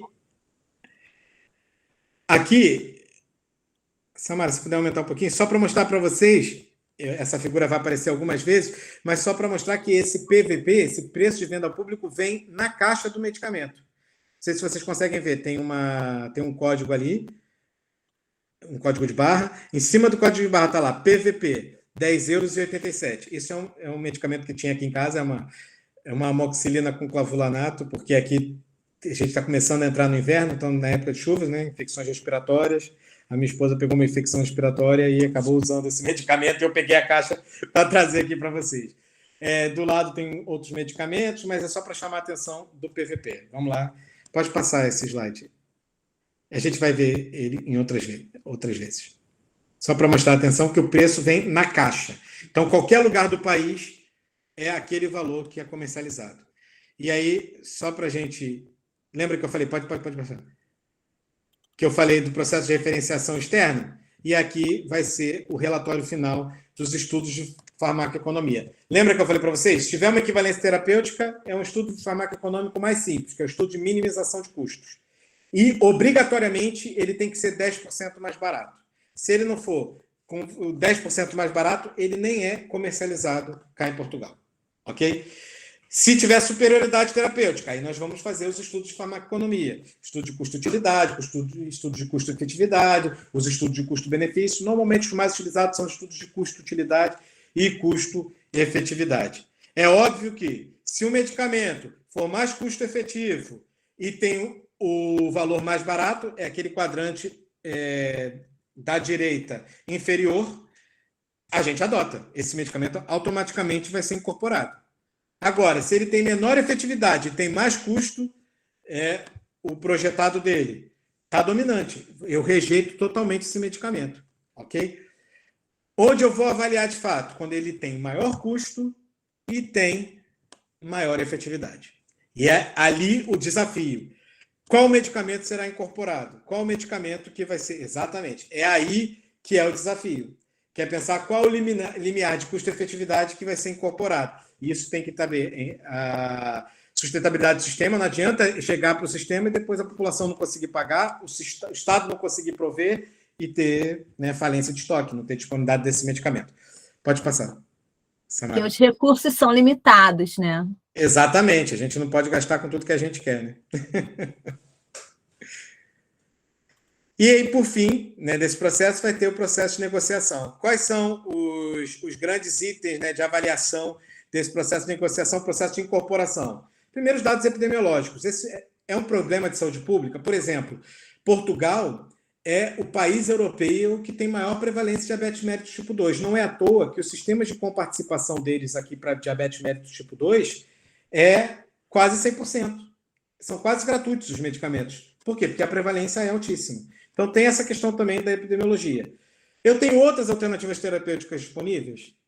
Isso também é uma questão que a gente tem que colocar. Então, por exemplo, a comparticipação tem isso em mente. Será que vale a pena comparticipar? Se eu tenho rosuvastatina comparticipada, atorvastatina comparticipada, será que a pravastatina faz sentido ser comparticipada? Não estou dizendo que não seja, atenção. Mas eu só estou falando assim, também tem as alternativas disponíveis aqui. A questão dos novos medicamentos que vão ser lançados no mercado é, por exemplo, se vai terminar a patente, se vai ter licenciamento compulsório daquele medicamento. Então, isso também entra no processo de negociação com a empresa. Tá, mas você vai perder a patente daqui a pouco, ou seja, daqui a pouco tem genérico. Então, podemos tirar esse medicamento. O impacto orçamental, a sustentabilidade que eu já falei, e a questão dos genéricos. Pode passar, Samara. E aí tem o processo de decisão, que é a comparticipação e os escalões. Daqui a pouco a gente vai falar um pouquinho sobre os genéricos e qual o impacto que os genéricos têm sobre isso. E aí que eu falei para vocês, o preço afixado na embalagem. E no caso hospitalar é a disponibilidade, é uma lista positiva. Por quê? Porque cabe a comissão de farmácia terapêutica de cada hospital também deliberar sobre a incorporação ou não daquele medicamento naquela unidade de saúde. Né? E uma coisa que é importante. Lembra que eu falei para vocês que o processo de composição de preço era diferente no hospital e no ambulatório? No hospital, o preço é confidencial. Enquanto que no ambulatório, lembra que eu mostrei a foto da caixa que tem lá o medicamento? No hospital, por quê? É o processo de negociação. Por quê? Lembra que eles estão aqui dentro da comunidade europeia. Então, se eles também são muito baratos, o que acontece? As pessoas vão vir aqui fazer o tratamento e aí não tem sustentabilidade do sistema. Então, tem toda uma lógica por trás disso. Né? Então, por isso que o preço é confidencial cá em Portugal, no caso hospitalar. Pode passar essa na área que eu quero chegar. 5 minutos, vamos ver se eu consigo terminar. Isso aqui é só para entender, para que vocês entendam como é que se dá o processo de comparação, para ver como é dinâmico e quais são todas as dificuldades que tem, né? Então, ali em cima, onde está verdinho, tem a farmácia, então a empresa vai para o medicamento, tem a ação do Infarmed, volta para a empresa, faz. Só para entender como o sistema está descentralizado e o papel de cada um deles, tanto no ambiente hospitalar, quanto na Infarmed, quanto no sistema ambulatorial. Só para ver que faz parte tudo do sistema, e é complexo gerir isso. Pode passar, pode passar. E aí, como funciona a questão das comparticipações? Né? Os medicamentos eles são divididos de acordo com a sua classificação farmacoterapêutica. É um pouco daquela classificação por grupo ATC, vocês devem conhecer, bem famoso internacionalmente. Sim, eu falo para os alunos lá em farmácia hospitalar. Exatamente, que é fundamental isso, que permite comparação internacional. Os estudos de utilização de medicamentos. Exatamente, provavelmente deve falar da DDD, da dose diária definida. Exatamente. Então, tem os escalões de comparticipação. Então, por exemplo, os antidiabéticos, lembra que eu falei? É quase 100%. Está lá 100%, às vezes 90% para alguns antiepiléticos. Os antihipertensivos são comparticipados a 69%. Isso aqui é quanto o Estado paga. O Estado paga, no caso, os antiepiléticos, o Estado paga 90%, o cidadão paga 10%. No escalão B, os antihipertensivos, o Estado paga 69%. O cidadão, né, o utente, né, que é o usuário do serviço de saúde, o utente, paga 21%, não é isso? 21 ou 31? 31%. 37% dos antilipidêmicos. E tem ainda um escalão que é transitório, que não segue a CFT, mas, por exemplo, é um medicamento que eles estão cogitando a possibilidade de fazer uma comparticipação maior, entra no escalão D, ou vai cair a comparticipação dele, entra no escalão D, naquela fase intermediária, para poder sair do sistema. Pode passar? Pode passar? Então, esse percentual que está aí nos grupos é o percentual do que o governo entra, né? De quanto o governo... Lembra aquele PVP? É 37% do PVP. Uhum. Aqui, 90%. O Estado paga 90%. O cidadão paga 10% do valor. Por exemplo, do PVP. Exatamente. O medicamento custa 90 euros. O Estado paga 10%, seria 81 euros, né? E o utente paga 9 euros. Se custasse 90 euros. Custando 100 euros. Por que eu não fiz isso? Não é mais fácil. O Estado paga 90 euros e o cidadão paga 10 euros. Os antidiabéticos, o Estado paga tudo, né? Quase 100%. Quase 100%. Não são todos antidiabéticos, mas quase 100%. E uma coisa que é importante... Você falou pelo problema de saúde pública, né? Por uma questão de saúde pública, exatamente. Uma coisa que é importante os pensionistas, né? As pessoas têm 95%, o Estado paga 95%, eles só entram com 5%. Todo aposentado, pensionista aqui, paga 95%, quer dizer, paga só 5%. E às vezes não paga nada, a gente vai entender por quê quando entra o genérico. Pode baixar, Samara, porque eu vou tentar terminar aqui. Pode passar. Eu vou passar isso aí, era só para mostrar para vocês um pouco da sustentabilidade do sistema. Eu vou deixar esses dados para vocês, é do Infarmed. Vamos passar. Aqui é só para ver a questão dos encargos, tá vendo? Encargo para o utente. O utente é usuário, tá bom? É pessoa. É o paciente. Vamos passar. Ok. E aqui era o sistema, quando entra medicamento genérico, eles ainda têm uma outra questão, que é a questão do preço de referência. Então, quando entra o medicamento genérico, eles compõem o que eles chamam de grupo homogêneo. E aí fazem uma média desses medicamentos. E só podem ser comercializados os 5 PVPs, lembra aquele preço? Os 5 PVPs mais baixos. Os outros medicamentos têm que ser descontinuados. A indústria tem que parar de fabricar. Então, só pode fabricar os 5... Ou a indústria baixa e continua comercializando, ou se ela aumenta, ela perde o direito, ela perde a IM. Ok? Então, só para chamar a atenção, que por isso que a política de genéricos aqui é muito estimulada. Aí, só passando, Samara, rapidinho, para a gente falar. Como há o controle do Estado sobre a política de preços, né? Aqui, ó, e só para mostrar, olha só, 50% das unidades dispensadas de medicamentos, né? Praticamente 50% são as unidades de baixo. 48,8% são... É um bocado, exatamente. É quase o contrário cá no Brasil. 48% de medicamento genérico. Então, só para ver que a força dos medicamentos genéricos e como a política deles é impulsionada. Pode passar, pode passar. Vou passar isso rapidamente, só para falar um pouquinho para vocês que então a farmácia funciona como um serviço de proximidade, então ela não está, quando eu digo farmácia, farmácia comunitária, né? Ela não está dentro das unidades de saúde, ela está fora das unidades de saúde. Eu vou pedir só encarecidamente para vocês mais 15 minutinhos. Prometo Pode que 15 ir à minutinhos vontade. a gente finaliza, mas da questão da farmácia comunitária é um serviço de proximidade, tá? Pode passar, Samara. Eu quero falar para vocês onde o farmacêutico se insere nesse contexto. E aí, lembra que eu falei para a Samara? Mas está tudo descentralizado e organizado, está tudo... Eles têm uma prescrição eletrônica. Então, todas as unidades de saúde é emitida essa prescrição. E são farmácias privadas que seguem o mesmo... É farmácia comunitária, farmácia como no Brasil, sabe?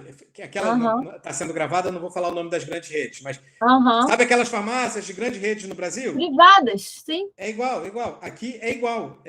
Só que, como tem a comparticipação do Estado, o Estado paga as pessoas. E, por exemplo, eu fui atendido no Algarve, que é a região sul, e eu vou para o Porto, região norte do país, com essa prescrição, que vale no país inteiro, eu consigo pegar meus medicamentos com a comparticipação. Atenção. É obviamente que dependendo do escalão de comparticipação, como eu falei lá anteriormente. E o que é interessante, percebam que nessa prescrição, aqui tem escrito a DCI, tem o medicamento e ele tem encargos. Vem impresso nessa prescrição o valor máximo. Lembra do preço de referência que eu falei dos genéricos? Tem impresso o valor máximo que o paciente tem que pagar. Então, se porventura alguém quiser vender um medicamento mais caro para ele, ele pode falar, não, eu quero pagar esse aqui, porque é esse valor que está na prescrição, ou esse ou menor. Então, vem na prescrição o valor que ele tem que pagar do medicamento. Então, o sistema de regulação chega ao público, né, de maneira mais rápida. E garante uma rastreabilidade tremenda, né?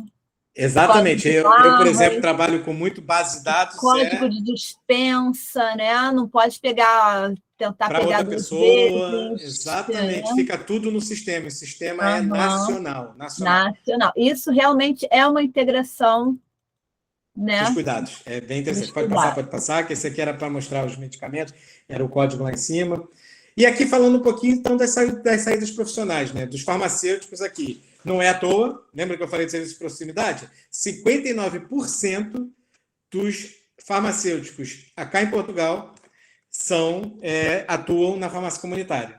Só 9% na unidade hospitalar, 6% na indústria, lembrando que aqui a indústria não é como no Brasil, que tem muitas indústrias, aqui tem menos, e aí vai para as análises, distribuição, ensino, só 1% vai para a investigação e 15% vai atuar em outras áreas, né? Consultorias e tal. Então, só para dizer que realmente a farmácia comunitária. E o próximo slide tem uma outra questão. E só fazendo uma ponte rapidinho com o Brasil, né? A farmácia comunitária, que aí é privada, né? E nós temos aqui as nossas grandes redes que empregam também muitos farmacêuticos, né? Mas ela está inserida dentro do sistema de saúde, né? Fazendo a dispensação dos medicamentos. A gente também estimula que nossos farmacêuticos vão trabalhar na atenção primária aqui, né? Nas nossas unidades dispensadoras, nas clínicas de saúde da família. E no sistema, e não só, no Serviço Nacional de Saúde. Né? Só para essa farmácia comunitária aí de Portugal, a gente pode dizer que também inclui tanto a nossa dispensação aqui na atenção primária do SUS, né, como também A gente vai entender daqui a a rede pouquinho, quando eu falar privada, dos né? serviços, exatamente, de serviços que Vamos são lá. feitos na farmácia. E aqui só uma coisa para chamar a atenção. Diferentemente do Brasil, no Brasil a gente acaba tendo farmacêutico em farmácias durante o horário de funcionamento, mas você só tem basicamente um farmacêutico. Dificilmente você tem mais do que um farmacêutico. Aqui é muito comum a presença de mais de um farmacêutico fazendo atendimento. E a gente vai entender por que mais para frente que não é qualquer profissional que pode trabalhar em farmácia, cá em Portugal.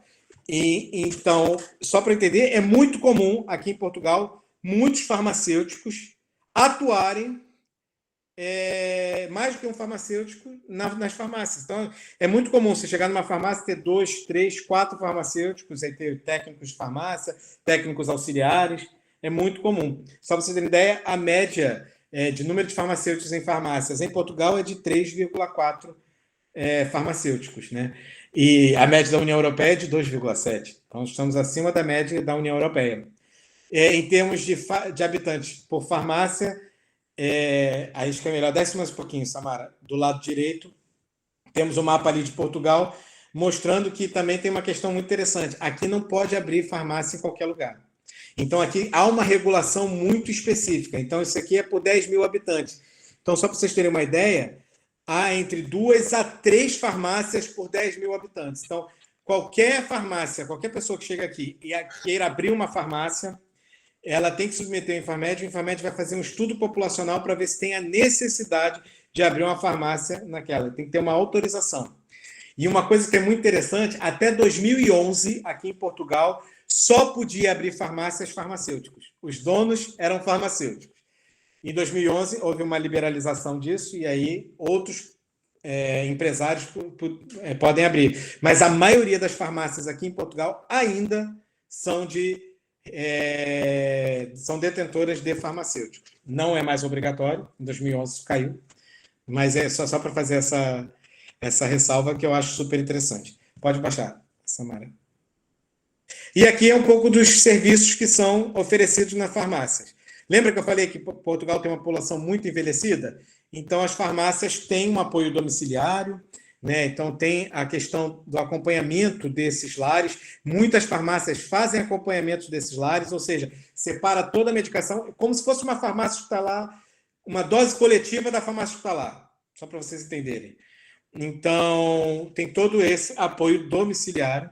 Tá? Administração de primeiros socorros nas farmácias, administração de medicamentos, utilização de meios diagnósticos, às vezes tem testes rápidos, né? Os testes da Covid eram muitas vezes feitos nas farmácias.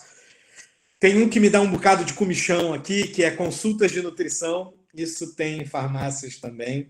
Podem ter consultórios de nutrição, isso me dá um bocado de comichão. Cuidados com nutricionista? Com nutricionista, sim. O consultório dentro da farmácia. Não vamos entrar nesse mérito. Os alimentos, eles são da saúde ou são... Pois. Vamos lá. Vamos prestar atenção nisso. Os cuidados farmacêuticos, né? Então, aferição da pressão arterial, perfuração do lóbulo auricular, peso, tudo isso também são serviços oferecidos aqui. Administração de vacinas. Algumas farmácias fazem administração de injetáveis, além de vacinas injetáveis. Cuidados com o pé diabético, isso é uma questão que eu acho super interessante, é feito em farmácia também. Alguns cuidados de enfermagem também podem ser oferecidos pela farmácia. Rastreio de HIV, hepatite B e hepatite C também são feitos nas farmácias aqui. E, inclusive, o referenciamento dessas pessoas para os hospitais em caso reativo, para fazer o teste confirmatório, porque ele é o teste rápido, ok? Fazer o acompanhamento da reconciliação terapêutica. Porque, assim, teria que ser uma aula só sobre isso para falar. Mas, por exemplo, quando o paciente sai do hospital, ele sai com aquela prescrição eletrônica. E aí ele vai até a farmácia e é na farmácia que ele consegue fazer esse acompanhamento e pode também fazer aquela questão da reconciliação medicamentosa, de como tomar, de fazer o acompanhamento e o segmento farmacoterapêutico. Isso é feito em algumas farmácias. Sim, e funciona. Maravilhosa. E funciona pela prescrição eletrônica. Exatamente. Mas vai melhorar, porque tem a Ordem dos Farmacêuticos cá em Portugal tem brigado muito para a gente ter acesso ao prontuário, porque há um prontuário, o S-Clínico, que é um prontuário. Aí vai ser o suprassumo. Quando os farmacêuticos puderem ter acesso ao prontuário, aí sim a gente consegue. Eu sonho em ter a prescrição eletrônica aqui no Brasil. Pois é, vamos lutar por isso, vamos lutar. E aí temos vários estudantes aqui que nos ajudam a lutar conosco. Vamos formar um grupo, hein? Que daqui a pouco estão aí no mercado. E aí, para finalizar, juro para vocês que mais 5 minutinhos eu finalizo, o exercício profissional. Então, farmacêutico formado no Brasil, inscrito no Conselho Regional, seja ele qual for no Brasil, pode exercer a profissão em Portugal? Então, quais são os profissionais que podem exercer nessas farmácias aqui em Portugal? Então, só para descer um pouquinho. Pode passar, pode ser? Eu vou passar rápido, só para que vocês entendam.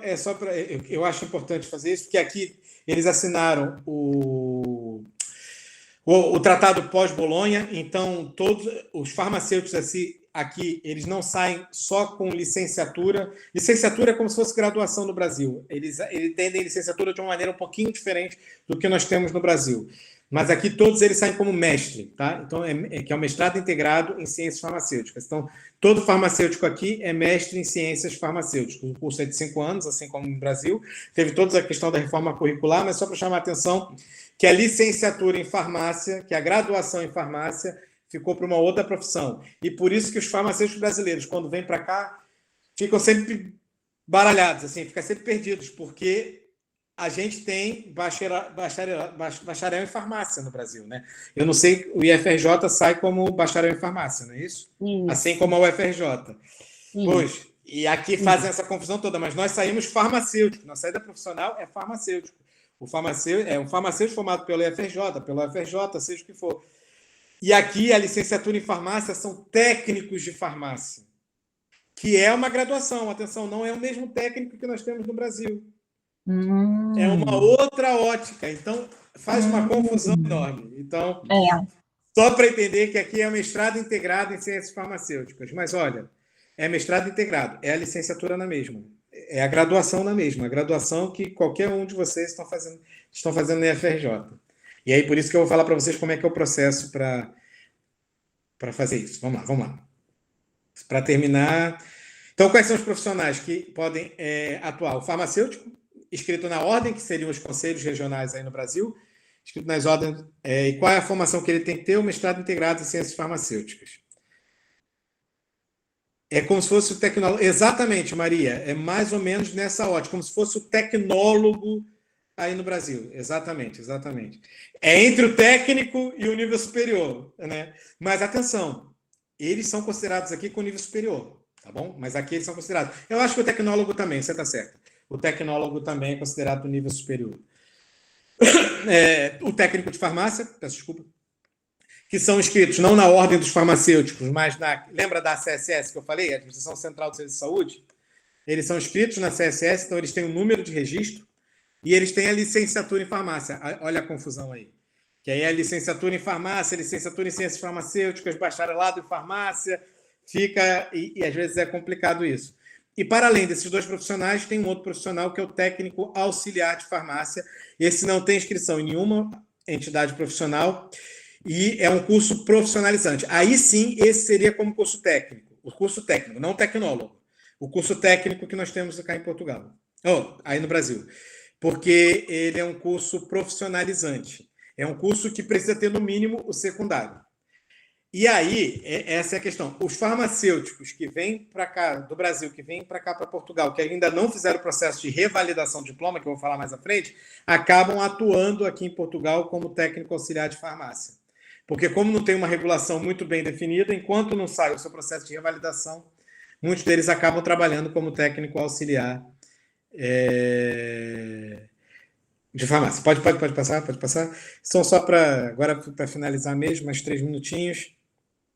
Como é que é o processo de revalidação? Então, um farmacêutico saiu do Brasil, que queira exercer a profissão em Portugal. Ele é reconhecido como farmacêutico em Portugal? Não. Tem que fazer o processo de revalidação de diploma. Atenção. Tá? Então, ele vai entrar no site da Direção Geral do Ensino Superior, no site da DGES, e vai escolher a instituição. esse processo de revalidação só pode ser feito por instituições de ensino superior públicas aqui em Portugal. Então, só pode ser feito onde tem cursos, universidades públicas aqui em Portugal. Então, na Universidade de Lisboa, na Universidade do Porto, na Universidade do Algarve, na Universidade de Coimbra, na Universidade da Beira Interior, e eu acho que só, que tem curso de ciências farmacêuticas. Eu acho que são poucas as farmácias, isso para o curso de farmácia, tá? O farmacêutico aqui. Então, você tem que escolher. Cada universidade tem um valor para esse processo pode variar, só para vocês terem uma ideia de valores. Custa 500 e poucos euros assim, na Universidade de Lisboa, custa 400 e poucos euros na Universidade do Porto, na Universidade de Coimbra eu também não sei qual é o valor, mas deve girar em torno dos 400 euros, então assim, não é barato. E pode ser feito do Brasil. Então, por exemplo, eu tenho interesse de no futuro morar em Portugal e quero fazer esse processo depois de formado aí no Brasil, vocês podem fazer do Brasil. O processo é eletrônico. Tá? Exceto se pedirem mais algum documento e tal, eles não pedem nenhuma prova de vida, nada disso. Você só manda os documentos. Todos os documentos têm que ter o apostilamento de AIA. Tá? Esses documentos têm que ser reconhecidos, tem que ter um apostilamento atrás. Pode passar, Samara. Agora é só o site para que vocês entendam, vejam a carinha dele aí, reconhecimento de graus e diplomas, e aí tem lá. Eu quero reconhecer a minha formação em Portugal. E aí depois vai abrir uma outra tela que você vai escolher qual é a unidade de saúde. Desculpa, qual é a unidade de ensino superior que você vai submeter. Uma dessas que eu falei. Pode passar? Pode passar? E quais são os tipos de reconhecimento que a gente vai fazer? No caso do farmacêutico, tem dois. É o de nível e o específico. E o de nível depois se divide em mais dois. Mas o automático, ele só serve no Brasil para mestrado e doutoramento. E para outras profissões, do tipo engenheiros, advogados, fisioterapeutas, você pode fazer o reconhecimento automático. Farmacêuticos conseguem fazer o reconhecimento automático, mas do seu curso de mestrado ou do seu curso de doutorado, ok? E se tiver CAPES, nota da CAPES, o programa nota da CAPES superior a 6, também tem que ter isso em mente. Não sei se é 5 ou 6, mas eu acho que é 6. Qual é o reconhecimento para os farmacêuticos? É o de nível e o específico. O de nível é aquele que dá o nível de licenciatura, então ele só diz que você é licenciado. Ele não te dá o direito de exercer a atividade aqui. Mas, por exemplo, eu trabalho como investigador e eu precisava provar para as pessoas que eu tenho um curso superior no Brasil. Então, eu posso submeter esse reconhecimento de nível para ser contratado cá em Portugal como pesquisador. Tá a ver? Então, assim, o reconhecimento de nível, às vezes, pode ser importante para algumas etapas. Mas para exercer a atividade cá em Portugal é o reconhecimento específico, que é o que permite a inscrição na ordem dos farmacêuticos. Pode passar, Samara? Esse aqui eu fiz só uma simulação para que vocês vejam no site como é que aparece. E aí, para o farmacêutico, quando eu escolho lá ciências farmacêuticas, ele só me dá essas duas opções, o de nível e o específico que eu expliquei para vocês. Né? Que aí você escolhe um dos dois, aí depende das necessidades de cada um, de nível ou específico. E se escolher o específico, aí pode baixar, Samara, dependendo da instituição de ensino superior, você tem dois caminhos. Pode ser dois caminhos. Qual o caminho mais usual? Por exemplo, vocês estão se formando num curso de 5 anos. Eles têm uma prova de conhecimentos específicos. Então, tem uma prova. Na Universidade de Lisboa, se eu não me engano, acho que são 2 horas sem questões de escolha múltipla, de múltipla escolha. Na Universidade do Porto, são 2 horas também, mas são 10 questões discursivas, né? Então pode variar. E todas elas sempre têm uma entrevista, que pode ser uma prova oral, pode ser uma técnica laboratorial, ou pode ser uma entrevista. Estou falando para vocês que foram as experiências que eu já conheço de algumas pessoas aqui. Uma prova de conhecimentos específicos e, além disso, tem uma segunda fase que geralmente é uma prova oral ou uma entrevista. Isso vai depender um pouquinho da instituição de ensino superior. Mas, por exemplo, vocês têm farmacêuticos que são formados há mais tempo, do tipo eu, que são formados há mais tempo, formados no curso de 4 anos. Samara também pegou esse currículo de 4 anos. Aí eles não admitem a prova de conhecimentos, porque eles reconhecem que o número de créditos é inferior ao que eles têm por definição, mas eles dizem que você é licenciado e te permitem a admissão no curso. E aí eles fazem o processo de revalidação do diploma interno. E aí o que acontece? Você submete todas as disciplinas que você cursou, eles vão te dar as equivalências que eles acharem necessárias. Como qualquer instituição no Brasil também funciona assim, Por exemplo, se vocês começaram o curso de farmácia na Estácio, vai para o UFRJ, as disciplinas que você cursou na Estácio, você pode levar para o UFRJ, você tem que submeter um processo de equivalência e pode ser concedido ou não. E consoante ao curso que você vai escolher e a instituição, vai ser um bocadinho diferente, né? E aí você cursa só as disciplinas que faltam para você obter o título. Qual é a principal diferença entre elas? Nessa nova admissão, você efetivamente sai com o título de mestre. Você sai com mestrado integrado em ciências farmacêuticas. Naquela prova de conhecimentos, te permite inscrição na ordem, mas você não ganha o título de mestre em ciências farmacêuticas. Essa é a principal diferença entre eles, e aí é questão de disponibilidade e de interesse. E peço imensas desculpas, passei 18 minutinhos do tempo. A Samara sabe que eu sou muito chato com isso, mas agradeço a atenção de vocês, a disponibilidade. Foi muito gosto aqui, tenho um prazer enorme estar aqui sempre com vocês. Meu e-mail está aqui, podem entrar em contato comigo sempre, que esse é o meu e-mail institucional da universidade que eu trabalho. Podem me mandar, a Samara sabe que eu estou sempre disponível. Podem falar com a Samara também tem todos os meus contatos, a Samara pode falar comigo e eu estou aberto para algumas questões. Eu estou livre, eu sei que vocês querem participar de outros eventos, peço imensas desculpas por ter extrapolado o tempo, mas estou disponível aqui para vocês também. Muito obrigado, Maria. A gente que agradece, Fernando. Sua aula foi maravilhosa. Esclareceu muitas questões, né? Colocou muitas também questões inovadoras, com certeza, para os nossos alunos. E agora eu vou abrir para vocês. Temos uma reunião cheia. Quem quiser perguntar alguma coisa, pode levantar a mão. A Maria Moreira pode falar. Oi, Fernando, obrigada, tá, pela palestra excelente, para a gente aqui ter essa comparação, eu acho muito importante, muito obrigada. Agora, assim, apenas um feeling, um sentimento seu, né, em relação ao mercado português, assim, existe uma demanda reprimida, existe, ou as universidades que estão aí, elas suprem o mercado com a necessidade de profissionais? Como é que você enxerga, assim, esse mercado português, assim? Ok, muito obrigado, excelente questão, muito boa. O que acontece? Portugal é um país muito reduzido, né? Então, Portugal exporta muitos profissionais, atenção. E, sinceramente, muitos dos profissionais formados aqui acabam indo para fora de Portugal. Então, o que acontece? Muitos desses profissionais acabam saindo, indo para a Inglaterra, indo para a França, indo para a Alemanha, né, se quiser trabalhar com indústria farmacêutica, acaba indo para a Alemanha, mas, sim, acaba absorvendo, mas há um mercado, não há uma demanda reprimida, isso é uma verdade, não há. Mas há ainda espaço e há muito espaço para os farmacêuticos brasileiros. O que eu acho engraçado é uma coisa um pouquinho ruim, mas a gente acaba ganhando espaço com isso, porque quando você não consegue fazer o processo de revalidação de diploma, as farmácias ficam realmente interessadas em conhecer. E se for um farmacêutico que se destaca, eles acabam contratando naquela ótica do técnico auxiliar de farmácia. Por quê? Porque eles sabem que vão pagar menos, porque é uma outra profissão, mas que vão ter um resultado, e geralmente, assim, eu tenho vários amigos que são gestores de farmácia aqui e têm resultados excelentes com farmacêuticos formados no Brasil. Então, assim, há uma demanda reprimida? Não há. O sistema absorve os profissionais, mas há sempre espaço. Isso que eu acho super interessante. Uma coisa que eu gosto muito aqui em Portugal é que a gente vê muitos farmacêuticos nas farmácias. Eu tive a oportunidade de fazer uma atividade, de trabalhar em algumas farmácias aqui, e de fazer consultoria em outras e tal, em virtude do meu projeto de investigação, e foi...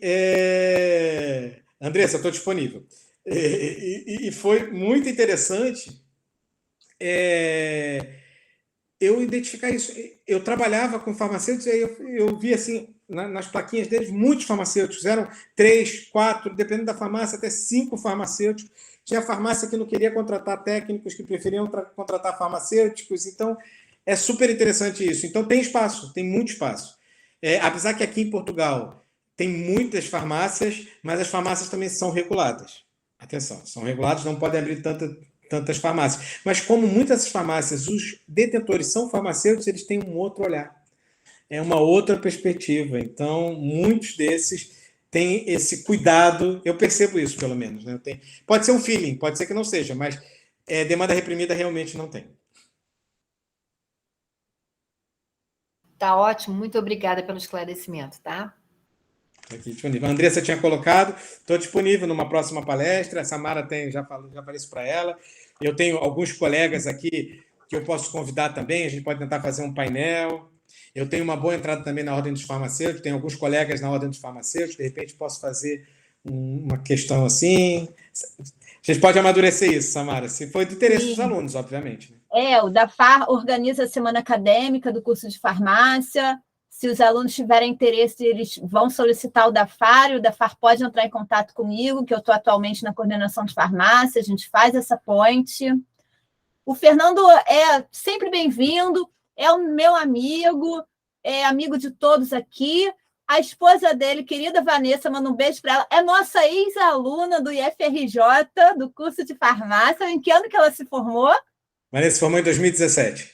2017, ela está atuando como em Portugal? Ela está como técnica auxiliar de farmácia ainda, porque ainda está fazendo processo de revalidação do diploma. Viu que maravilha? Então, a família está passando por esse processo de revalidação. Eu vou agora passar a palavra para Ariel, por favor. Se quiser abrir a câmera também, fica à vontade. Valeu. Oi, Fernando. Oi, Samara. Oi, todo mundo. Muito obrigado, Fernando, pela sua generosidade aí de trazer para a gente uma palestra muito agregadora para a gente. Que, tá ajudando muito aqui a gente a encaixar as peças. Eu, por exemplo, sou do primeiro período, então eu já estou pensando ali, cara, o que dá para fazer de legal com farmácia? Né? Eu estou nesse processo.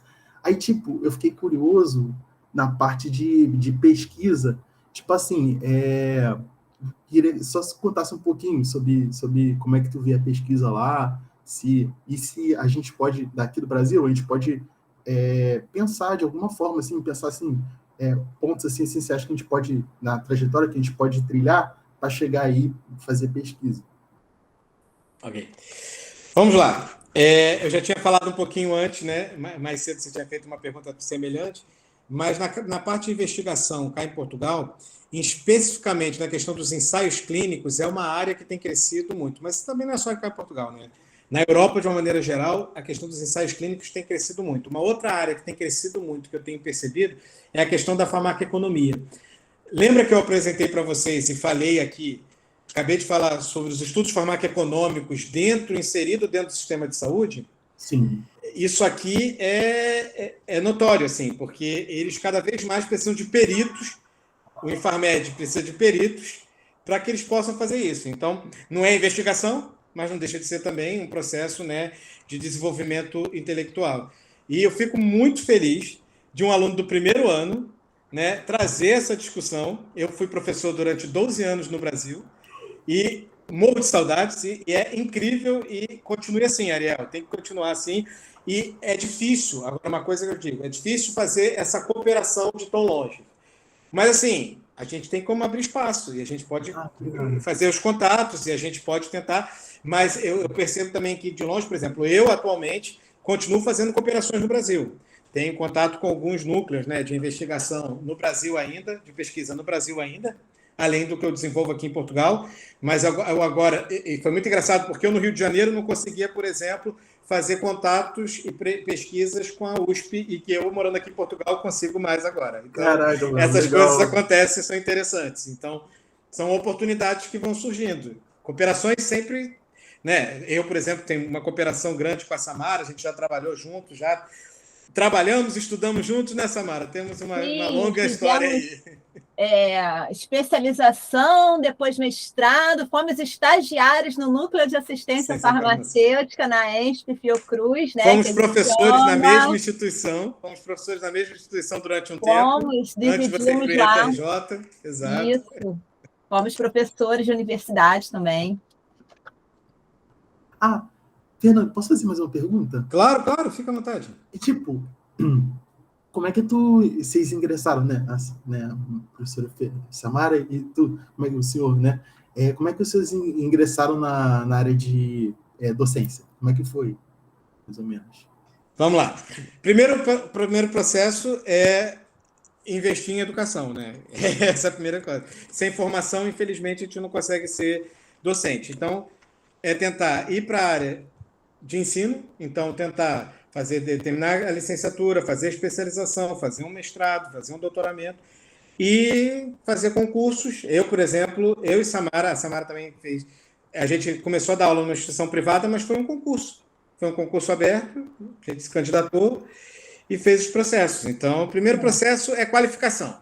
Depois da qualificação, aí sim, e fazer o direcionamento para a área que tem interesse, né? Isso é uma questão importante. Que no primeiro período, aproveite a oportunidade para desfrutar todas as áreas, porque no quinto ano, né, no 10º período, eu não sei se você chama período, ano aí, eu fico um pouquinho... Acho que é período, acho. O 10º período, então. No 10º período, aí já vai ter que tomar as decisões. Entendi. Isso. No caso, a gente tem o generalista, né? Então, eles já começam desde cedo a ter várias cadeiras das disciplinas, indo, acho que a partir do 4º, 5º período, isso já começa um pouco da análises clínicas, um pouco da farmacotécnica, um pouco da saúde pública, que lá no penúltimo, 8º período, vai para a farmácia hospitalar, né? E a gente quer cada vez mais ampliar essa visão para a farmácia clínica, né, dentro da hospitalar. Enfim, o meu processo foi muito parecido com o do Fernando, né? Eu comecei trabalhando em farmácia comercial, não era muito a minha pegada, gostava da área da hospitalar, farmácia comunitária, fui para o hospitalar, trabalhei em farmácia comunitária, mas sempre achei que eu tinha que manter o meu estudo, né? E aí comecei a fazer pós-graduação, e aí comecei a me interessar também em poder ensinar o que eu estava estudando tanto, e aprendendo, e produzindo, né? E produzindo monografia, e produzindo artigo. E assim, parei agora na cadeira, na docência aqui no IFRJ, né? Onde eu estou em dedicação exclusiva. Mas nunca perco a minha veia aqui do serviço, né? Eu acho que isso é muito importante, a gente trabalhar junto, sabe? A academia com o serviço, a gente tem que andar junto. Exatamente. Eu também, mesmo trabalhando com investigação, com pesquisa, mesmo trabalhando na área docente, eu também sempre exerci atividades como farmacêutico, né? Então, fui farmacêutico hospitalar, trabalhei em laboratório de análises clínicas, tive várias oportunidades, eu acho que isso só enriqueceu a minha formação. E eu, por exemplo, na área de farmácia hospitalar, eu conseguia, quando eu dava aula para os alunos de farmácia hospitalar, a gente, quando atua, consegue dar exemplos muito mais concretos. E os alunos percebem melhor a situação de como é que aplica aquilo. Então, é bem interessante sair um pouco da teoria, e a gente só consegue sair da teoria tendo experiência prática. Entendi. Gente, o primeiro passo depois da graduação para rumo à docência seria qual, assim, mais ou menos? Olha, depende. Você pode fazer especialização ou pode fazer diretamente o mestrado. Isso vai depender um pouco das escolhas que você for fazer ao longo do percurso. Geralmente, as pessoas que fazem iniciação científica ou já estão desenvolvendo projetos desde a época de graduação, normalmente vão direto para o mestrado. Mas, quando não, faz uma especialização. Eu já estava desenvolvendo pesquisa, mas optei por fazer uma especialização. Isso foi uma opção minha. Mas é isso. Geralmente, o mestrado está sendo exigido na docência, né? Minimamente, né? Exato. Entendi. Muito agradecido. Tipo, valeu demais, me ajudou muito. Valeu. E obrigado pelas suas considerações, Ariel. Continue assim. Obrigado. E aí, galera, mais alguém quer levantar a mão? Já estão cansados, né? Já estamos aqui, 11h33, já se aproximando do horário do almoço. Então, eu quero agradecer muito, muito a participação do Fernando, muito a participação de todos os alunos que estiveram presentes aqui e que já saíram para assistir outras palestras também. Nosso Encontro da Saúde continua rolando aí ainda. Amanhã participem das nossas oficinas presenciais, tá? E estaremos sempre disponíveis. Fernando lá em Portugal, eu perturbo ele no WhatsApp, no e-mail, e aí ele aparece aqui para a gente. Ele acha um tempinho e a gente consegue encaixar o fuso horário. Não perturba nada, é um prazer, é um prazer. Obrigada, gente. Vou parar a gravação, tá? Grande beijo para vocês. Obrigado, tchau, tchau. Ai, gente, não tirei foto. Mas tudo bem, tá gravado. Tá gravado.